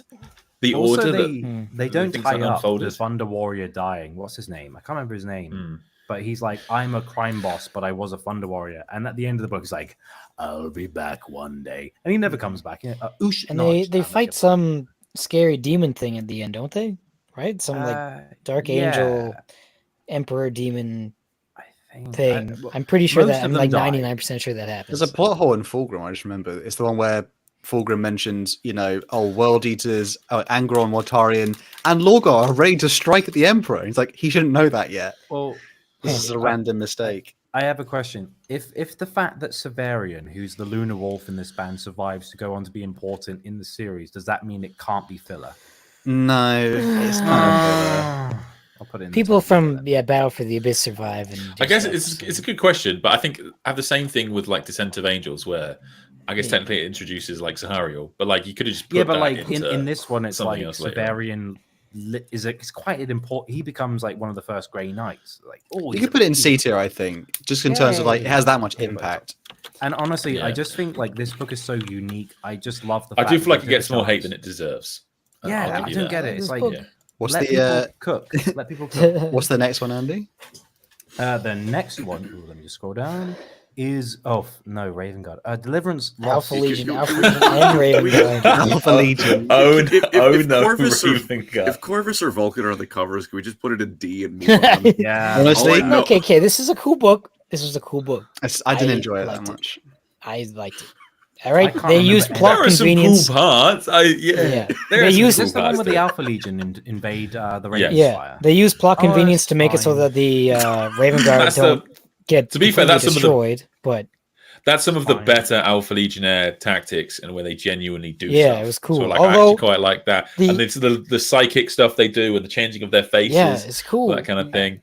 The relationship between Corvus and the Emperor is actually quite nice, quite good. Like, we're not talking into a higher tier though. The entire. Sorry, I'm trying to give it some stuff. Yeah. The entire Raven Guard Legion hangs on the thread that the author decided for the Alpha Legionaries to not kill a guy and let him crawl out the door right in front of them. Yeah. Which is so like every time the Alpha Legion takes an L, it's from like the worst writing possible. The worst like stupid. They were so arrogant and prideful that they let this guy like away. Like, what the heck? But it's just so stupid. We wanted to prove we could do this. It's so dumb. The way I see, like, whenever I do a Raven Guard video, they always have like an Essex or a Cockney accent because I'm like, these guys are like, we worked in the mines, mate. We worked in the literal salt mines. We don't dick around. I tried to do Noel Fielding from like the FXE crowd. That's what I tried to do. The mighty boosh. Goth to boss, That's basically when we did this stream the other day, and I went like, we found a goth baby. Yeah. I only have one defense for this book, which is the Corax returns to Terra, and the Emperor says you can have the gene seed reserves, but they're locked in that special maze, which is like all booby trap, and he has to direct all of the Legion, being like left, turn 3 paces north, wait 2 minutes. He literally does that bit in Ocarina of Time. Is it blind? To the Lost Woods where you have to go like left, right, up, left, right, and it's like he just had the cheat code installed. It's one cool scene, but again, this book is. To be fair, those are the bit that they hide from Isfahan. They're like all like holding their breaths in that shit, being like, "Don't kill me." Yeah. But then the book is like unforgettable.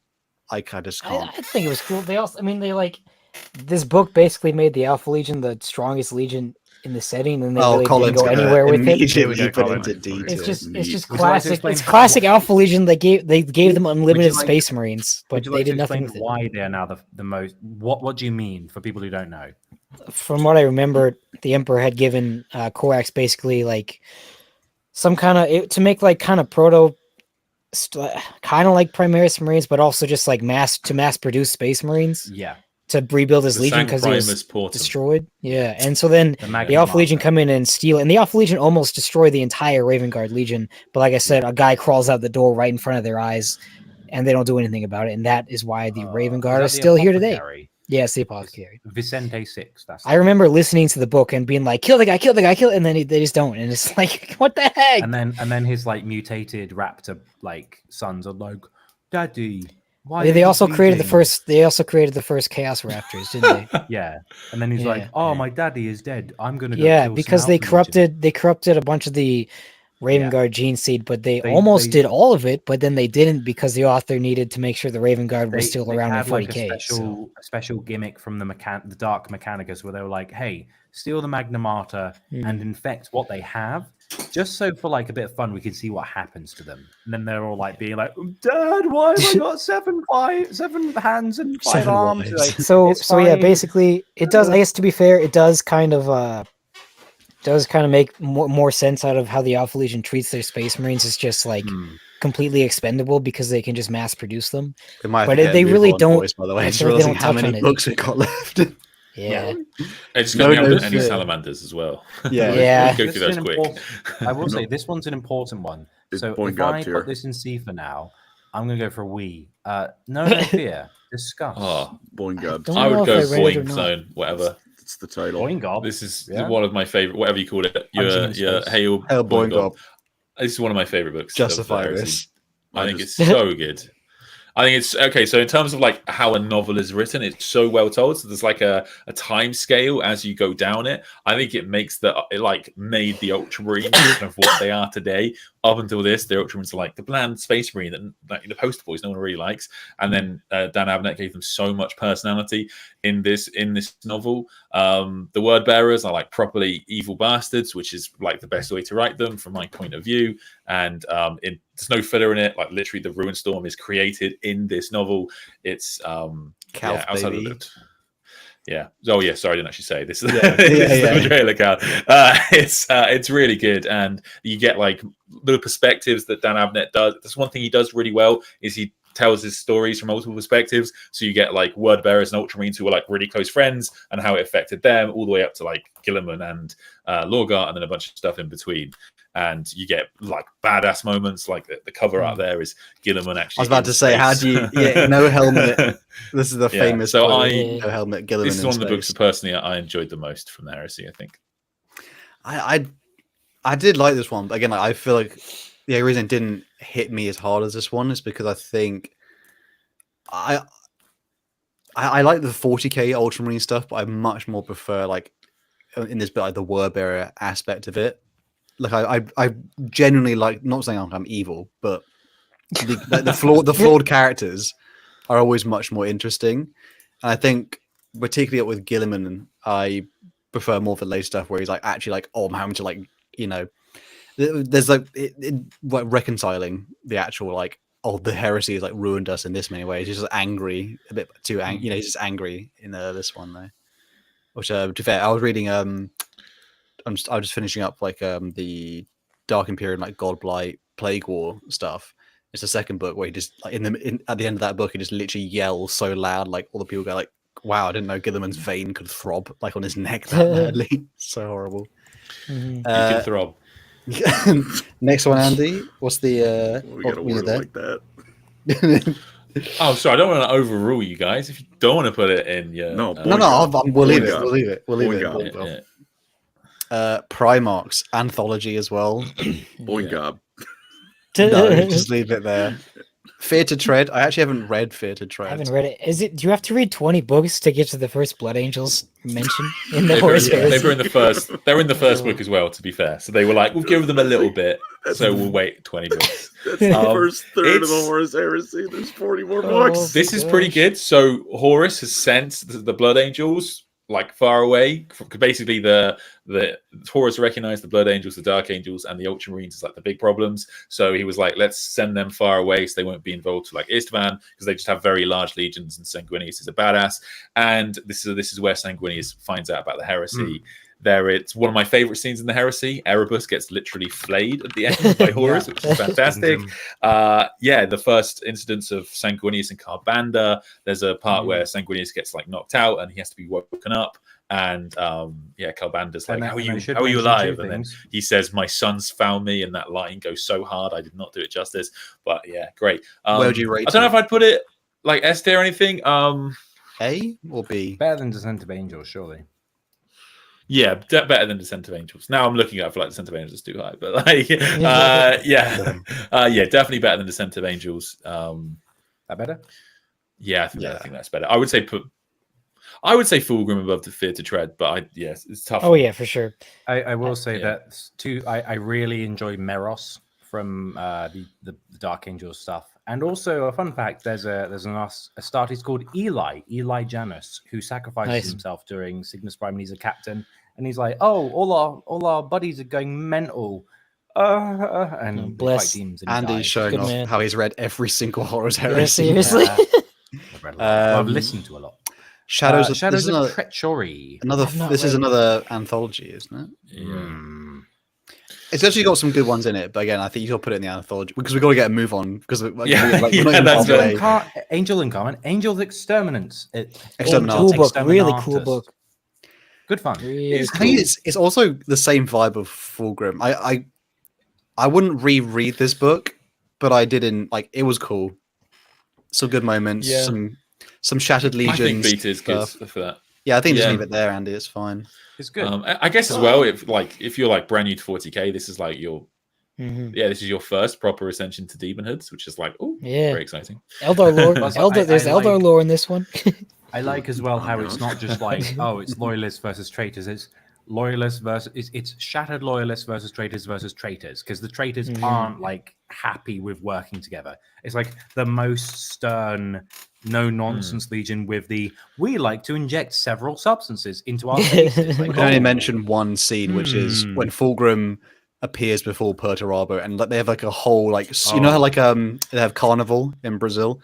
They have a carnival of there's people tied to chains crawling, and then people, and then Fulgrim's wearing a dress. Fulgrim gets shot in the head in this book, right? Yeah, Nicona shoots and then Perturabo carries him off. And then you will fall in love with Sharakin from this novel. Yeah. And Sabik is as much as we make fun of Ravenguard.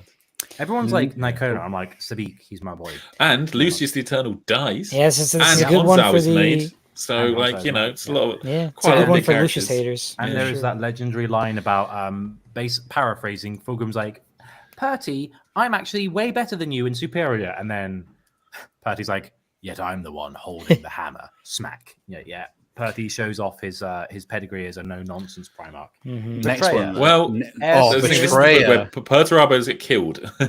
Is this the one where Angron catches a Titan foot? Betrayer put Betrayer right next to First Heretic because they are a sort of one follows on to the other. I don't think I've read it, but I really want to. It also has probably the coolest. It's so good, Eli. What are you doing? Opinion. It's a really you love Lorgar. Enjoyable book. Angron, basically at the end. Oh, sorry, it's not really spoilers, but Angron. This is his ascension to demonhood. Quite enjoyable. Again, the end of the Argotal sort of storyline, really enjoyable. But I honestly would just say go read it. On in this one. Honestly, First Heretic Betrayer. Honestly, I want to put it here, just because. Hear me out. You've got Angron's ascension. You've got Gilliman fighting two traitor Primarchs. You've got the whole the thing with Argyltal's betrayal by Erebus. There's so many really biting moments in the narrative where you're Erebus gets beaten up again. Great scene. He does. But there's nice conclusions to arcs. There's nice fun stuff that goes on, and also there's a lot of like we were saying, the bit where Angron stops a Titan from flattening Lorgar, and then there's the bit where Gilliman's fighting Lorgar and Angron, and he beats Lorgar, and then Angron stops him from being killed, and then as a repayment, Lorgar's humana, and then he ascends Angron with the blood of Nuceria, the world he was made a slave on, to become a demon. There's and the betrayal of the psychos of the World Eaters, trying to go, no, this is a bad, and trying to stop Lorgar from turning him. There's so many good moments in this book. I'm happy to leave it there if you can put Horus Rising next to it then. Because I think that would deserve it. No, that's fair. No, I get I get loving Betrayer. You do probably feel for Angron as well. There's a bit on the way to New Syria, I think it is, where Angron finally starts to kind of connect with his sons a little bit. He starts to hang out with them. Hang out with them. Actually, and then of course Erebus has him ascend to demonhood, and sorry, not Erebus, Lorgar. And there's it's one of those things that it's wonderful 40k that you can read it both ways in terms of how you view Lorgar in this novel, because he does basically save Angron's life because Angron is essentially dying in this novel from the butcher's nails. The whole but he premise is sends that him he's into a trying to save big his red life, demon. So and also I like the whole the characteristic of it's literally the two runts of the Emperor's son's litter. It's like the two most disrespected and unlikable Primarchs as far as their these are the two that no one really it's they're my favorites within the band of brothers, shall we say. They're it's the weak one and the mental one, yeah. And they band, and at near the end there's a mutual at the beginning of the story they're I don't like you, you don't like me, and by the end there's a mutual oh, you ain't so bad after all. By the way, Angron, check this out. And then Angron's and then he becomes a demon Primarch. And yeah, it's I'm happy to have it there. What's the next? Mark of Cal. filler. It's another Haven't read this filler one. yeah, anthology. it's okay. It's quite enjoyable, I'd say, as anthology. Higher than Shadows of Treachery. Yeah. Higher than Primarchs. Lower than Age of Darkness. Okay, fine. Vulcan lives. He's instant D tier. Oh. It's the best of the Nick Kine ones, in my opinion. I enjoyed. Can the this salamanders go in? much. Can the salamanders go in third tier? Should we just do that now? Hold on, let's go through this. Where are the other? Just grab all the Vulcan ones and yeah. Poor Can we also put Deathfire and Old Earth in my mind are merged. Can you put Damnation of Pythons in there? Because that's bottom of the bottom of the bottom. That's the worst Horus Heresy book. Terrible. Oh, I can't remember anything. Man, cutting out 4 books in one spell sweep and see all that is. It's really crazy. They're all by the same author, I think. So poor Nick Kine. Nick. Yeah. And I would say listened to his Knights of Macragge recently, and I was like, it's fine, but it just didn't grip me. I was like, there's just never I know someone earlier was like Graham McNeil is overrated. I'm like, I like Graham. My favorite author is James Swallow, but it's there's never a book where I'm like, he got me with that one. It's always it was fine at best. Just saying, whilst we're here as well. Chris wrote by 100%. Should we just put the anthologies in the filler as we? Yeah. Right, what have we got left? So Legacies of Betrayal. Can I just say, because I thought of this earlier, right? And how you were talking about those covers, and you were like, "Oh, those cover arts are a bit misleading." The next book, Unremembered Empire, is the most. Sanguinius is barely in this novel. It is pure clickbait from Dan Abnett, he probably didn't do it. But A War Without End is another filler. White Scar on the front cover goes at the top, and also I really enjoyed the stories about Targutai and about his origin. So I'm going to put that at the top of the Eye of Terror is another filler. Yeah. They all have probably one good one that I'm I did the thing is, War Without End has some good bangers. That's good. Corax, that's another anthology. Silent War. Corax I quite like. Talon I did quite like. Silent War is really good. Top middle. Where's Silent War? I can't see. Top middle. Oh yeah. Right bang in the middle, yeah. Top middle. I'm I can't see. Top middle.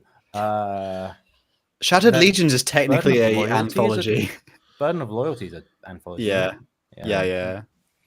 Don't worry, not much longer, Colin, I swear. Heralds of the Siege.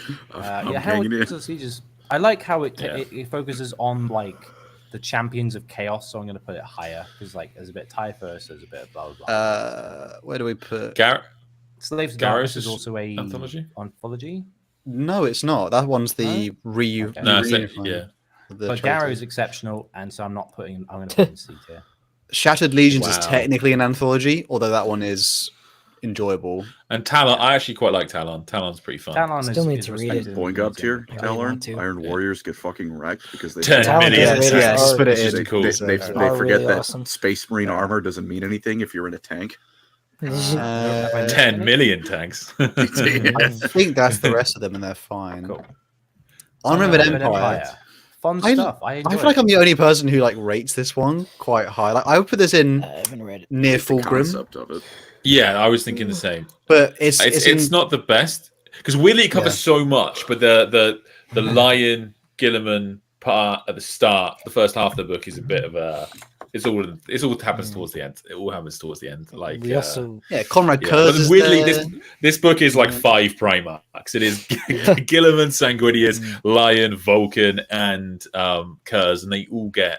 It's all pretty important stuff for them, even Sanguinius. But it also hurts my heart because technically, in some regard, it's filler because it's they needed to occupy these Primarchs whilst they're not heading But it is towards Terra. important. It is important.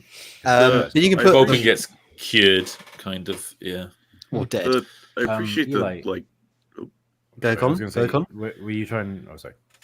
We have I a just- donation, is all I Yes. was trying to say. It's just from Eldrad's Donkey in Man this. USA. Colin. Oh yeah. And it says, The Unremembered Empire, otherwise known as Conraz Kurz's excellent adventure. It sounds like a fun book Yeah. to me. Thank you for the $5. It is. I like. It's like, you'll never guess, guys, but I've got a bunch of booby traps and I'm going to set them off and run away. It's like, good idea, turned Conrad. Leave it to McCrog that. Bye. into Home Alone with gore. It is. Yeah. But I just like, yeah. Go sorry. Go ahead. So I from the conceptual level, I appreciate that Warhammer, even 40K is 50 different history references stacked on top of each other in a trench coat. I appreciate this is the Byzantine Empire's time to shine. It's Guilliman forming the successor to the Imperium around the most successful portions of it. It's a nice little Eastern Roman Empire in space. And I is think this it the could, one like, where really it's cool, the sorry, I was just a small thing. Is this the one where it's Lion says, Rabute, if you pest me anymore, I will punch you in your I will theoretically punch you in your practical face. Is that where this is from? That's a great It line. might be this I'm gonna one. put It up might on be the foreground Faros. for I will say the Dantiok Pollock scene against Kurz is so good. that. Yeah. Great scene. He like shouts out. He's like shouting out from another like device. You go like, dodge left, turn right, because he can see the shadow. Well, no, he can From another sense. planet. He can sense the evil intent of Kurz, so he can knows when he's about to strike. And he says to like Dante, And- dodge left, and then move. Vulcan. There's a bit where Kurz goes for Gilliman's mother in the McCrag mother, Russia. and then Vulcan just like That's Russia. out it of through the room. nowhere just And- takes him out. It's And so good. I know we all tend to shit on the Space Wolves, but also Fafnir yeah. Bloodbrother and his it's men not great defending Space Wolf, yeah. defending Gillimum and being like, oh, we're not going to let this crazy guy, and like Yes. most of them die apart from Fafnir, and he gets injured. And he's like, we're here to like censure Gilliman, and that's one of the things. Like people always shit on the Space Wolves, but it's like, look, when they're good, they're really good, and they were like, we're gonna lay down our lives to protect Gilliman, and we're not letting this crazy guy get to you. And then Vulcan comes as like, it's like John Cena, like, I'm going to kill you, Tarash, and then Vulcan goes, are you sure about that? And then he like wrecks his stuff, and He steals Gilliman's like ceremonial armor, and then just immediately like what's the phrase? He like spear tackles Kurz out of a window, and they start falling down and smacking each other.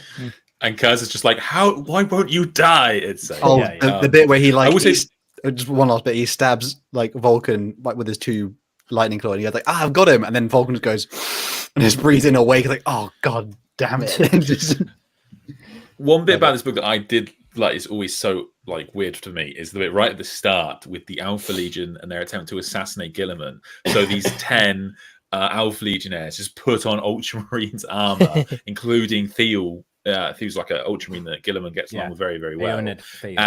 They supposedly just make it past all of these Ultramarine securities without removing their helmets or doing any like checks to find out that they're Alpha Legionnaires. They get into a room with Gilliman whilst Gilliman's unarmored. It's basically the Captain America scene in the elevator, and interestingly, it came out a year before the Captain America. And he gets like bolter shot, and he's like shrugs it off, like, "No, it's not a problem. Don't worry about it." But the Fafnir is so good. Fafnir is so funny. There's a bit I think towards the start when Gilliman's like healing, and Fafnir is like, "Yeah, we're here basically to check if you've become a traitor. We're going to kill you if you're a traitor. You're not going to be a traitor." And Gilliman goes, Gilliman basically is like, "Well, I mean, not to be rude, but can you guys kill me?" And Fafnir goes like, "Probably not." And then straight afterwards, the lion appears, and they're like, "Hey, we want an honor duel." And then the lion goes, "All right, I'll fight you." And Fafnir's like, "No, I'm not a Primarch." He's like, "No, that's my terms." And he actually fights Lion, and Lion instantly like swats him, and even like he tries to cut off like Lion's head, and Gilliman himself is like, "Wow, I didn't see that coming." And even though the Lion easily beats up Fafnir, it's a thing of honor, and Fafnir's like, "Yeah, you got me," and it's like, I love him. He's a good character. Also, the Lion step up to a Primarch. It's proven that Gilliman is the 5'11" to the Lion's 6 foot because he's a little bit taller, just a little bit taller. And hey, it's a very relevant book for 40k nowadays, so definitely recommend reading this one if you haven't. We already know where Andy's going to put this one. There we go. Next. No Do way. you want to say why that we think Scar should be in the top of Boy and Gob? Is Jagged Eyes in it? Yeah. It is like a really good book. It is a great book.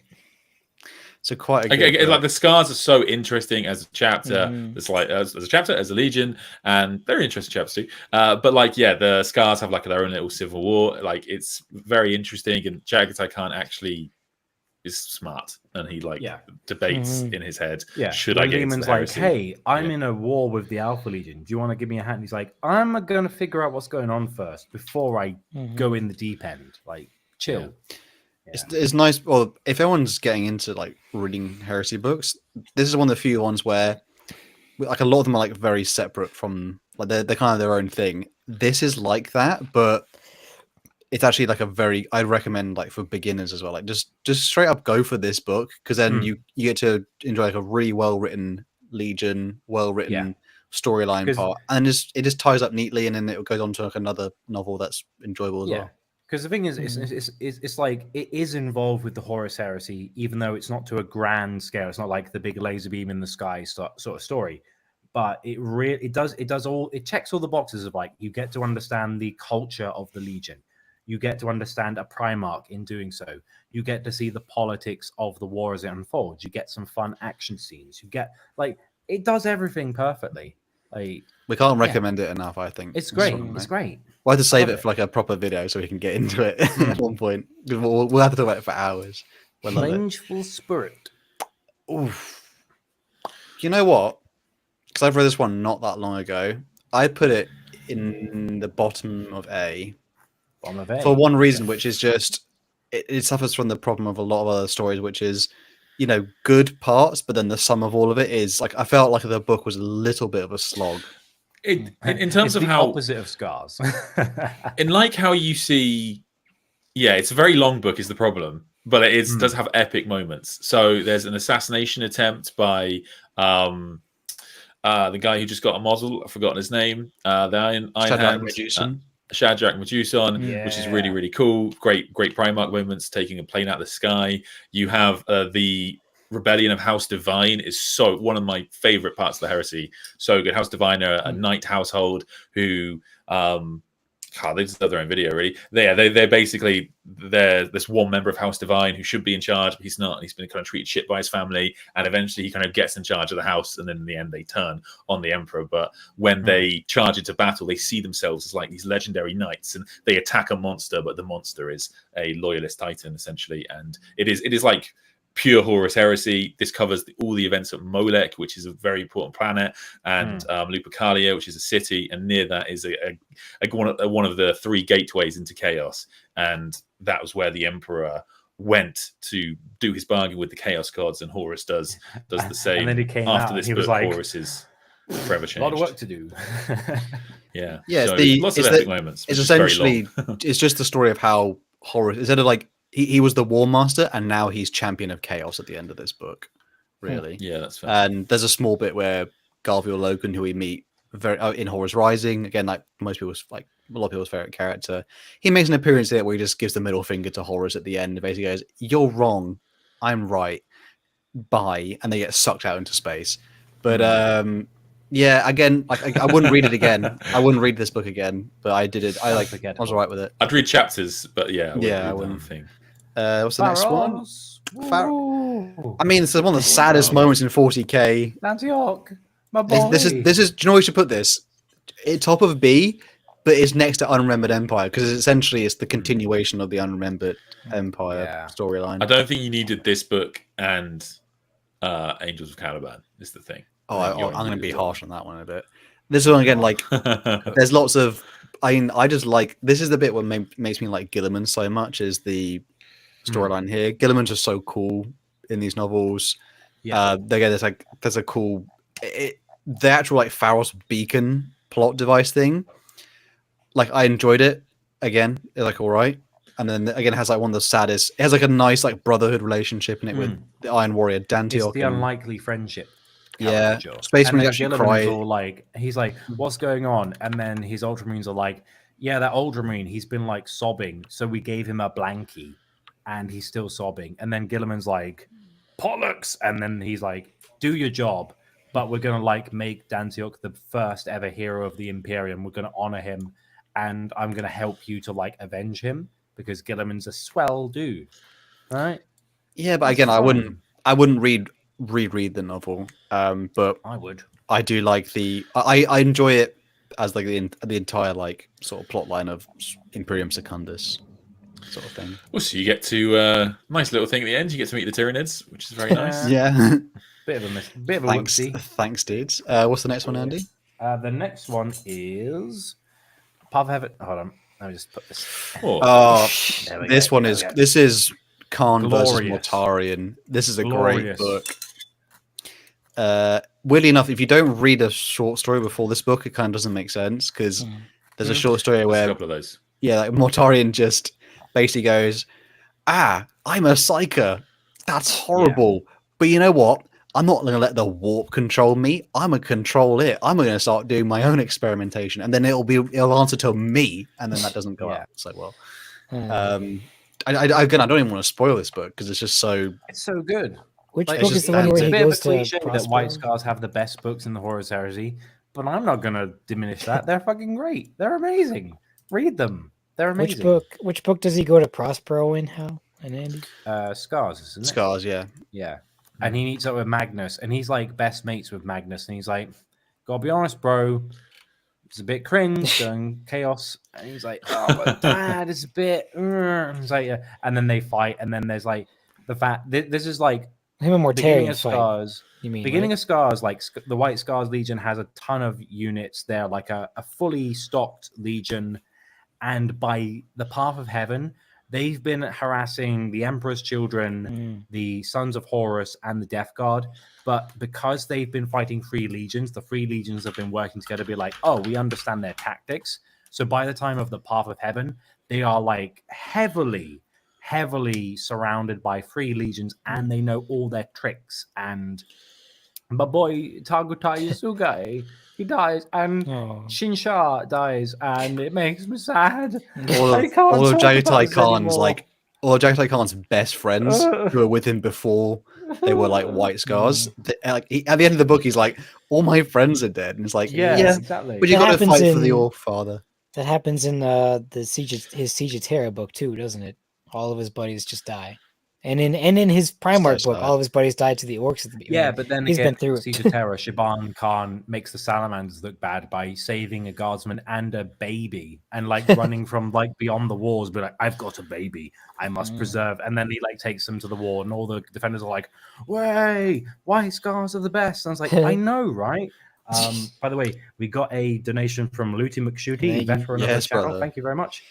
$4.99 saying, "Are we going to get a reading of the Epic of Boingob and discuss the religious reasons why eating a ball of pure light was the right thing to do?" It's One only a day, my sentence friend. of law. One day we'll do a Boingob stream one Sacred day. I texts. promise. Next book, Angels of Caliban. As much as I like what it is in like the Imperium trilogy, like sort of thing, this one is the bottom of B. Yeah, I was going to say bottom of it. Just as in terms of like, Yeah, it's fair. there's a little bit of boringness to it, but there is some cool elements. Like the lion does crunk curs, Yeah. but again, like it's just like the whole novel is just basically waiting for that moment, and like it just feels like they're edging you. After the Thramas Crusade, Age of Darkness, Unremembered Empire, Pharos, and then finally Angels of Caliban to see Kurz get dealt with is so satisfying because he's just a fucking pain in the ass. Yeah, but I definitely felt it was more like, oh, thank God it's over. It's over rather than anything else after that, though. Because the thing is, like, yes, he's an amazing duelist and all that. But it's also like, yeah, but your legions are relevant. Who cares? Well, in Pharos, he's like Kurz is like he finds out that his legions he believes his legion was probably destroyed at Thramas, and I think it was Sagrausa, and he's like, I don't care. Like, glad they're all dead. They're all murderers and shit. He's genuinely happy to find out that they're probably all dead. How many times does Kurz fight Primarch, and how many times does he completely win? He fights the Lion twice. He fights Gilliman. He fights the Lion with Gilliman. He fights Vulcan. He fights A couple of times. a couple Sanguinius. of times. And he fights Corax, Sanguinius. almost. And he fights Corax. Well, I have not. I have not. He's read like, enough Night I Lords think books. Gilliman's fought every Primarch Dawn, other kind than of. Horus. Dawn, like other than Gilliman, Conrad has fought the most Primarchs, as far as I'm aware. Does he win every time until this one? No. Or what happens? He's pretty good. He's He's he does really pretty well. good. He's like top 3. So in his Primarchs. 5 versus Sanguinius is pretty much the Primarch most commonly said to be the best fighter, although it does change. I think Corvus says it's Angron, but generally Sanguinius is up there. And when Kurz and Sanguinius fight in Pharos, Sanguinius is like, "Oh, none of us will win this Because they'll both see the future. They both Sanguinius see the future. Sanguinius is in his pajamas, but exactly as how it says. The reason it's- given We're is both playing because such chess, Yu-Gi-Oh! we have an Yu-Gi-Oh! AI to energy. Make sure that we know what the Yeah. next move is. Yeah, we're cheating. What's But the the thing is, okay, like, so that Kurz also cheats, so that's not fair. what's the next novel? It's Praetorian of Dawn. Alpha. Oh, cringe! Oh, here we Cringe! go. So Colin. cringe! Alpharius dies in Literally, this one. such a Colin. cringe Boing book. Boing This up. entire book is just the author trying to bring home the point that the Alpha Legion is prideful. That's the entire 400 pages. It's such. Well, I mean, to be honest, I can't even tell because I'd actually read it. I've just thought the other way, in a similar vein, but the opposite way, really, where it's like I kind of felt like it's like, oh my god, how amazing are the Alpha Legion? Like, how amazing is it they planned all of this? How amazing is it they got into the right cracks within the within Terra? How amazing is it that they managed to evade Dawn? How amazing is it that they follow their orders perfectly? It's like, but so what's the point of all this? And then they throw it away. Yeah, I just want to have a chat with Dawn. Yeah, It's like, why did you do this? Yeah. bottom of season. Yeah. And it has the how when I don't want to move your story, the antagonist is talking to the protagonist and he's trying to sway him to his side, but he's extremely vague about it and won't say the one thing that he needs to say to convince the protagonist. That's the Alpha. That's the Alpharius versus Dorn fight. He's like, bro, trust me, bro, join me, bro. It's the right choice. And Dorn says, why? And Alpharius is like, well. It's like, how could you? Who wrote this? What the heck? I think the author, chainsaw to the skull. Yeah.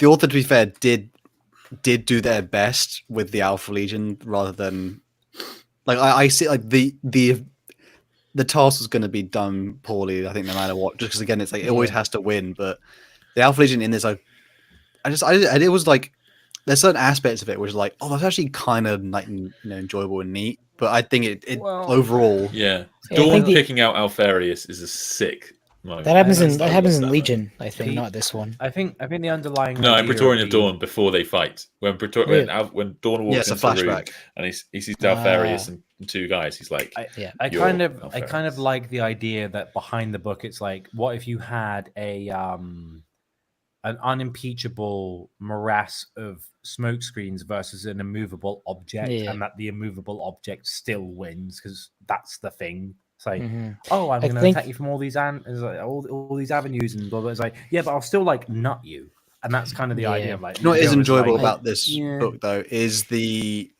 Imperial Fierce character called Arcamus. I just liked him as a solid space marine. It's one of the things where he's a space marine character who wasn't ego driven or just a regular bloke. I think two. There's Archimus and there's Archimus 2. Archimus 2, technically, because then Archimus 3 is at the end of the book, if you know what I mean. Someone else and takes he becomes the title. Lord Commander of the Siege of Terra. But yeah, put this one in bottom of C, to be fair. I think it shows... It makes is must read, because it's Death of a Primarch. So...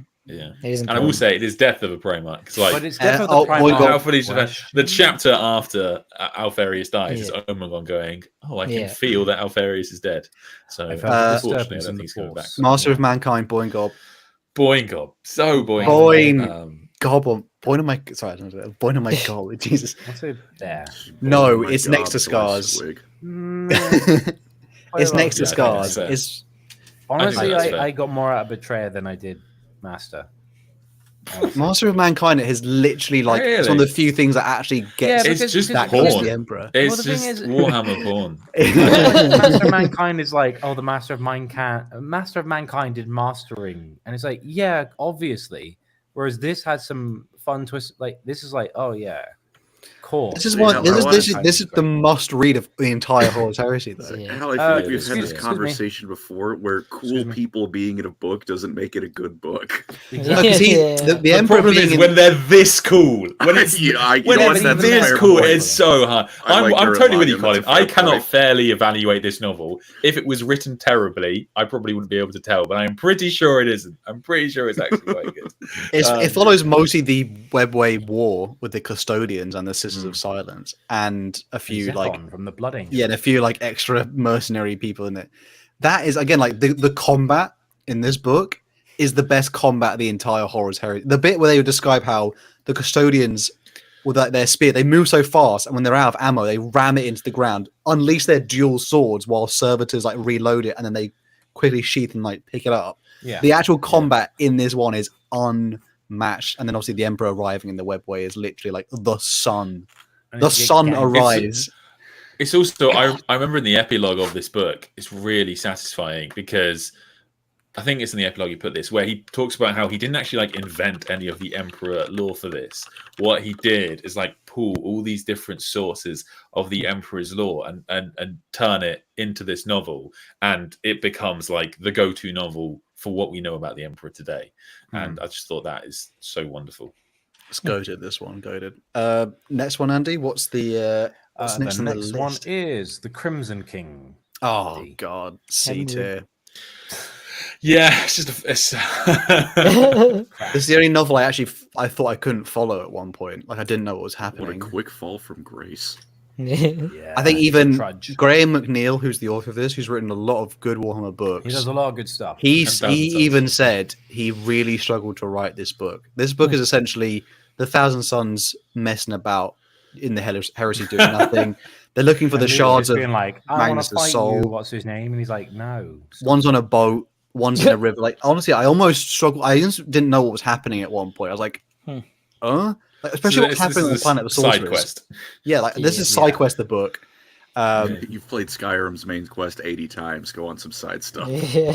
Lucius is this is the book I was going to mention. Lucius the Eternal is randomly with the Thousand Sons in this book because he's trying to duel one of the Thousand Sons. Be like, hey, bro, He's you the want to duel now? master, yeah. Like, wait. And the duel master is like, I can literally see into the future. That's why I'm so good at dueling. And Lucy's like, do you want to fight? Yeah. And he's like, no.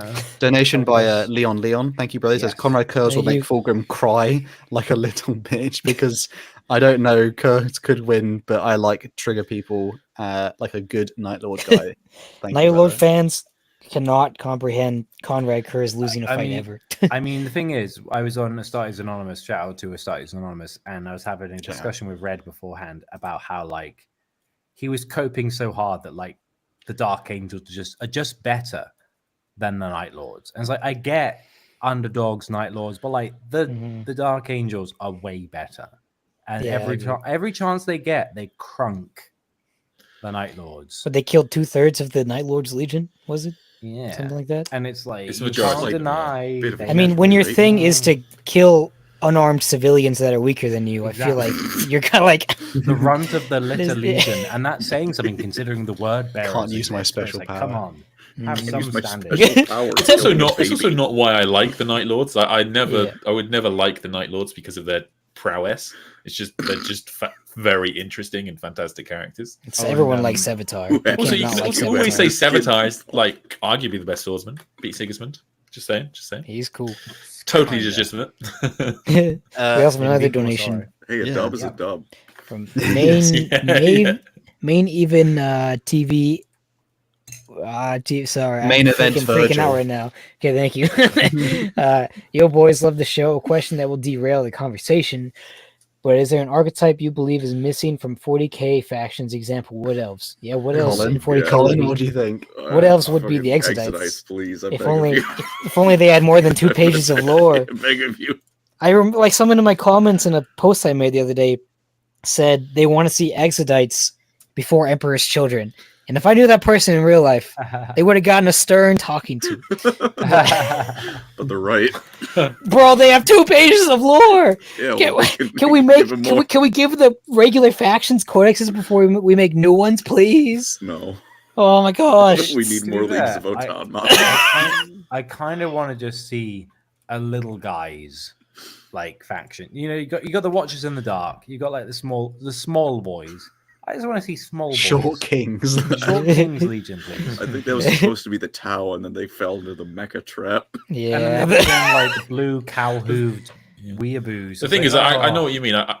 I'd quite like. I feel like the setting would work really well if we had 2 more factions. Because, like you say, Colin, the Tau have now become this like alien conglomeration, which is cool within its own right. But like just 2 more smallish Xenos factions that aren't like galaxy-ending threats. They're just kind of like out in the outer rim doing their thing, and they're just cool in their own right. Donation by Looty McShooty, who says, to piss off the Eldar player in the room, do you think that Rush should accidentally save Isha from a certain jar, or would it be funny if Commander Farsight I beg saved of you, her? let the Eldar have something. Please let someone else not interrupt their story. Here's the crux of this, Colin. If the Space Wolves saved Isha, and then they had a collaborative element, would you be mad? Because you're Yes. like, Isha, you would. Okay. Horrible. Next talk novel, about the though. books again? Yeah, next novel, Ruinstorm. I Ruinstorm. like this Cool book a name. I lot. like it. It is good. Weirdly enough, though, it Again, has it's the worst one- cover art.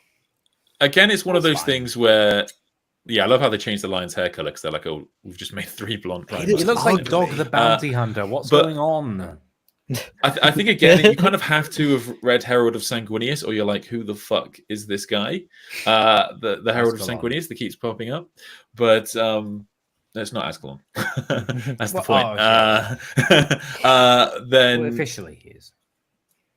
no, it's not Ascalon. Ascalon is not the Herald of Sanguinius. Ascalon crowns the Herald of, makes the Herald of Sanguinius. He's also not He's also not Alatron. Before anybody says, that's just what the wiki says. It's a short story. It's very good. That takes you through. But outside of that, it's very good and takes you a real throwback to the start of the heresies. They go to Davin, Where Horus was corrupted for Yeah. people. There's one bit in it which I think the author got to throw into this book, which is just nowhere else. Like, most people never mention it, but when they arrive at Davin, it's surrounded by a boat. Like, first of all, the scale in this book, just a very quick few things. They meet like a wall. They're all the Ultramarines, Dark Angels, and Blood Angels. They're in their fleet. They're trying to get it to Terra. They meet like a wall of chaos energy and like flesh and stuff, and it's like it looks like it expands the entire galaxy. And they're like, what the hell is that? It's just a warp like construct thing to stop them from getting through. So they actually have to land on it and siege a tower. And then they eventually get past that to then something called the graveyard of something. But they arrive at Davin and it's surrounded by the graveyard, like the bones, like ossified ships, like Eldar ships from the fall. It's surrounded by this is the death and like bones of every civilization that's ever died. And they go like, what the hell is this thing? And it's like ever expanding. And they finally arrive on Davin, and then suddenly the thing just collapses in on itself and it starts rushing towards Davin. Like weird stuff in this book that people forget about, but very enjoyable. Yeah. And then Sanguinius gets dragged into the warp for a little beat up, and then Gilliman and the Lion start attacking architecture to get him out. So that's basically the novel. That's it. It's really enjoyable though. I think I would say as well, for all you fans of the Sanguinius falling to the Black Rage theory, that unfortunately never came about in the End of the Death. But if you like that theory, this is the book for you. This is the book where Sanguinius actually falls to the Black Rage, and it is a pretty epic scene. I'm happy where it is on the tier list though, because that's like I can't. Yeah, I wouldn't say. Yeah, I wouldn't say. I it's can't the put it best. higher or lower. It was like it had to be done type thing. Yeah, but it was. I liked that book a lot. I like Wolfsbane. Wolfsbane. I like this one. Quite an really enjoyable do. book. Fantastically Enjoy it. written, makes no fucking sense. they have to come up with a reason as to why Lehman Russ is not at the Siege of Terra, and this is the book. But it does how it's written, and they're going back to Fenris and the stuff with Bjorn and all that kind of thing is genuinely fantastic. Belisarius is cool, great, love it. Ooh. But like the plot line makes no fucking sense. I'll just leave it at that. I think. It's like the wolves doing something, and they're like, "We're gonna put runes, and we're gonna put them in this," and then the knights errant get involved. Like any book that the knights errant are involved, I'm like, "That's my boys." And his I love copium them. for the Knights Errant Yeah. is. I haven't read It's not Knights Errant copium. yet. They do a good job. They have the best teams as far as They're the bestest like of Garviel boys. being like, "Oh," and Horus like, "Come on, come back." And he's like, "No, Dada." And Garrow with That's in Mortarion. Vengeful It's Spirit. great. Yeah, but it's a Oh, yeah, continuation yeah. of their story arc. Like Knights Errant are the best. We love them. They're around. What's the what's the next one, Andy? The next one is Slaves to Darkness. We're gonna rally at Ulanor and then do a hammer blow. You know what? Again, this one I think top of B to be honest, because it's the same problem with cool scenes. I wouldn't reread the book. Kind of low key I forgettable. see what you're saying. Yeah, no, that's fair. Yeah, I'll just basically, leave it again, there. it's like we're getting towards the end of the heresy, and they're like, "Oh shit, we need to go get Angron on Fulgrim," and that's and the then novel. Perturabo somehow like gets Angron in demon form. Was just like, "Do as you're told." You know what? It's not better than Fulgrim, so put it below Fulgrim in the list. But I think that's Gotcha. that's fair there. Next one. Two to go. Only two left. Titan Titania. Death. Wow. I've actually Titania. Pretty not good. read Titan Death. Hey? I've not. Titans. Yeah. Beta Garmus Titan. is like it's like the last like big battle before the Siege of Terra, and it's Yeah, pretty cool. You get Sanguinius doing epic stuff. Khan's there, I think, isn't he? Is this the one where he ganks a Titan with his spear? He does that. A couple The times. main scene he does that is in Siege of Terra, Siege Echoes of of Terra, Eternity. but yeah, I want to say Warhawk, but I'm not actually sure on that. Actually, I feel like it might be earlier on. Where would you put it in the list then? 'Cause I don't know on this one.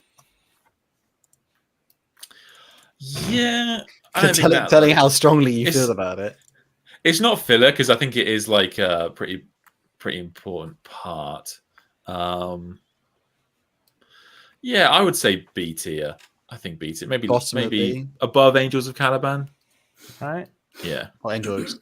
Oh yeah, there you go. And then the Right. last one. Well, here's the thing. They have Knights Errant in this one, so I'm going to put it in A tier just as default. it's a good book. It's a It's a great really book. good book. This is weirdly enough. I don't know why they waited this long for this book to be in. Like, why is this the last Siege of Terra book? I think it's because it's Grey Knights. Ran out of time. So this book leads into the creation of the Grey Knights, and so I get what you mean because it's kind of like a Death Guard origin because this is Yeah. this is one of the big retcons of the heresy is they have Mortarion ascend before the siege, so they can have all four demon primarchs that are specific to one god at the siege, and so they wanted to do that with Garrow's story, which was going to be connected to the Knights Errant story, which is the Grey Knight story, and the Grey Knight story is really big. So they wanted to put that last, which ends up by connection making the Mortarion Ascension story the final book, if that makes sense. But yeah, it's kind of odd. Like Titan Death is more like after the Titan Death is over, it's like in the final frontier is Terra. And like It's a strange book because it's like I understand that they want to have the Grey Knights ready, and it makes sense to have a parallel between here is Garrow, who's like the most important character, arguably, in the whole Horus Heresy series, and his Legion of Origin. But it is a strange way to end it, shall we say? And Typhus just being like, "I'm going to be sneaky." And It is make fun, you though, to be fair. bloody." Like It's all a really the good book, but it's just a strange. for all the way people to who end don't it. like Mortarion, it's because you haven't read this book. And to be fair, when you finish this book, you won't like him, but for different reasons. yeah, Because you'll be But like, the he's a coward. I did because the book is interspersed, I'm pretty sure, with the with the stuff on Barbarous as Yeah. Typhus and Yeah. Mortarion kind of do their rebellion, and so like it made me feel much more about their relationship. Because before then, I was like, "Oh, Typhus or Typhon is just like a bastard," but actually, Yeah, he's a bastard, but he is in such a way I actually started to feel for Mortarion a bit, which is kind of interesting. And I will say as well, this book is one of those books where it's not epic like Master of Mankind is epic, but it's epic in like minor, smallish ways. Like you have Sisters of Silence talking, and you find out why Malkador is actually pretty fucking evil, and all these kind of things that are like things that really stick with you, if that makes sense. But it's not like Sanguinius taking out time. I'm pretty happy with the list though. If that's my God, what have I done? Like my life has led to this moment. So, and I'm very glad we. I was worried we were going to have too much in Colin Estes. That's through really that. interesting. Colin, do you think you actually? I love Talon. Yes. I'll ask Colin. You, bro. Do you think That's out of all so that list good. there, Colin, like would you pick? Is there any like book you'd pick probably like to actually go into? Like if we I would- obviously tiered them there. I would probably pick No Fear. Oh, that's a good It's a one. classic. Yeah. I like Me Gilliman, like that. Yeah, it's good. It's a good book. Mechanicum is probably second place because it's mostly about the Mechanicum, and I don't need to do too much reading about Space Marines being Space Marines.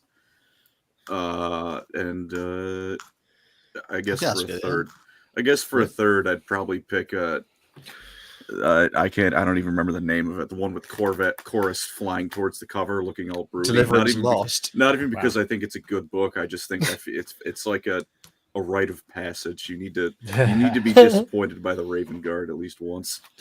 Yeah, they're pretty. Man, I wish my Thousand Sons novels were better. Probably Talarn too, but not You know- again. yeah.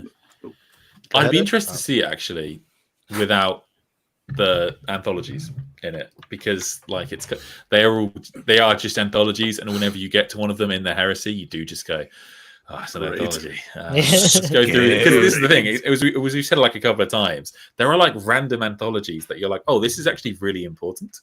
Like you're like, oh, if you don't read the anthologies, you'll be like, sorry, why is Kurz with the lion? Like, why are these exactly? So you do kind of have to read them, but they're Has not. everyone things you seen look that forward to. tier list thing where it shows you it's the spread document of how to read the Horus Heresy in I particular have. order? The massive like spreadsheet where it shows you like Yeah, if you I've want to seen follow that. a faction. Yeah, that's a problem. But It's still not as bad as Marathon War. Yeah. can't even handle it. Oh my God. I think that to be fair, that was a pretty long one. To be fair, though, I don't know if we've got. Oh, was a Siege of Terror? We've We've had only to got finish Siege of on. Terror. It's like We'll have to finish on Siege Oh, of Terror man. here. I've read one of these Oh, books. Colin. So close. It's only a So little bit. close. It's fine. The first three, a Solo War I can remember. The second, the 2 and 3 blend together a little bit for me. I'll be real with you. All right. Yeah. D, there you go. I remember Where's the war go? B. Perturabo does his great play, which is to have a fucking idiot come on the chariot forces. Owned.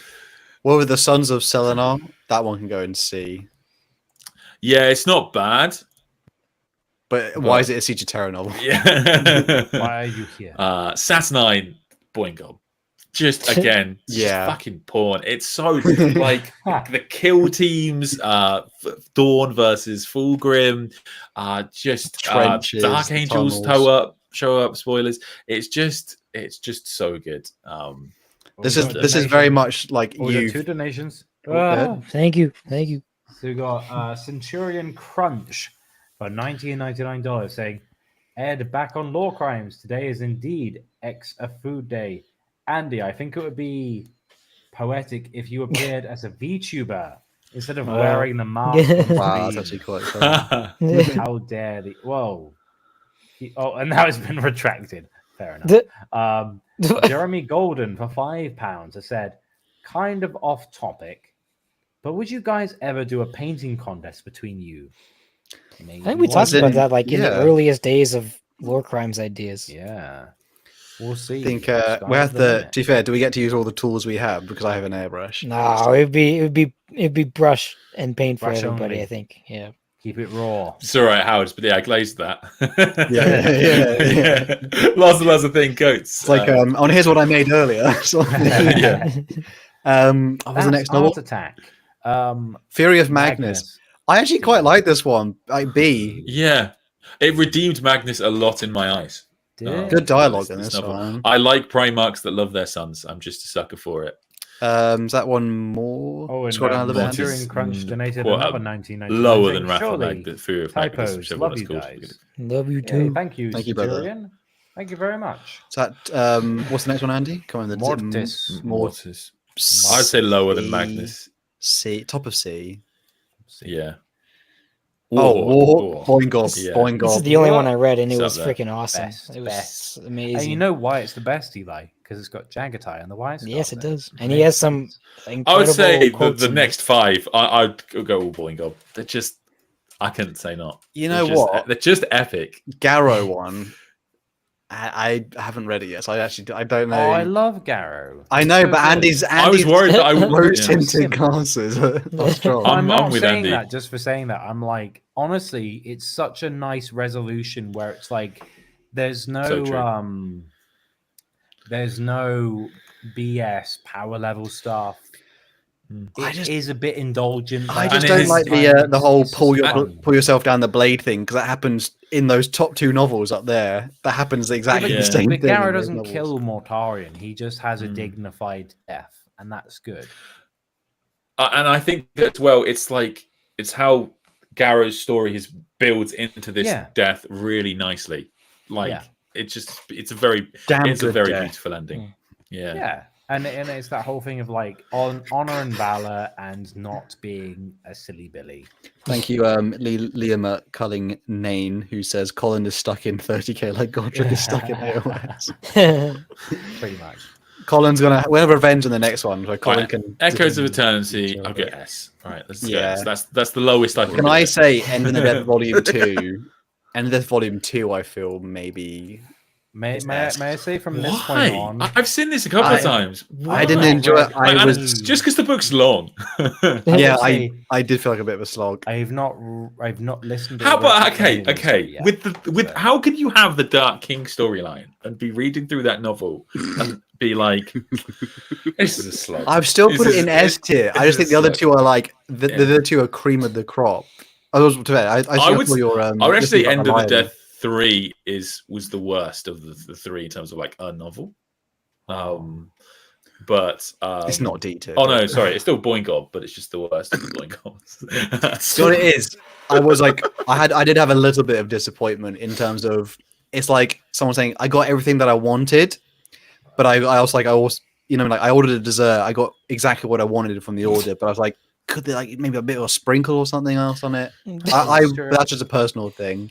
I feel like everything in the End of the Death Volume 3 was like it happened exactly as I thought it was going to happen, and I did want a Yeah, little pretty much. Yeah. twist. Yeah, no, I get what you mean. And the And I siege isn't respect over. Dan Abnett a lot for that. Like, I totally respect him not doing something just stupid for the sake of it. But I get what you're saying. It was Well, kind of like, he started. He yeah. can stop it. What about End and Death 2? And I would Yes, say weirdly, with the End of Death 3, right? So you know, I say Garrow's storyline kind of it all builds really nicely into his death. Yeah. Old person storyline, like he has a storyline that takes him to that place, but it's not very natural. I would find. I would say so. For example, his attitude towards the Emperor just changes very quickly, and he leaves in End of Death Volume 2, then turns around, and comes back, and it's like this is very odd. It's a bit disjointed. It's almost like they planned out maybe a different plot line and then move things around. I did think Uh, perhaps they weren't planning to have it as 3 books. Mhm. Like this maybe. tier list, it just went like for Colin, it went on too long. I Yeah.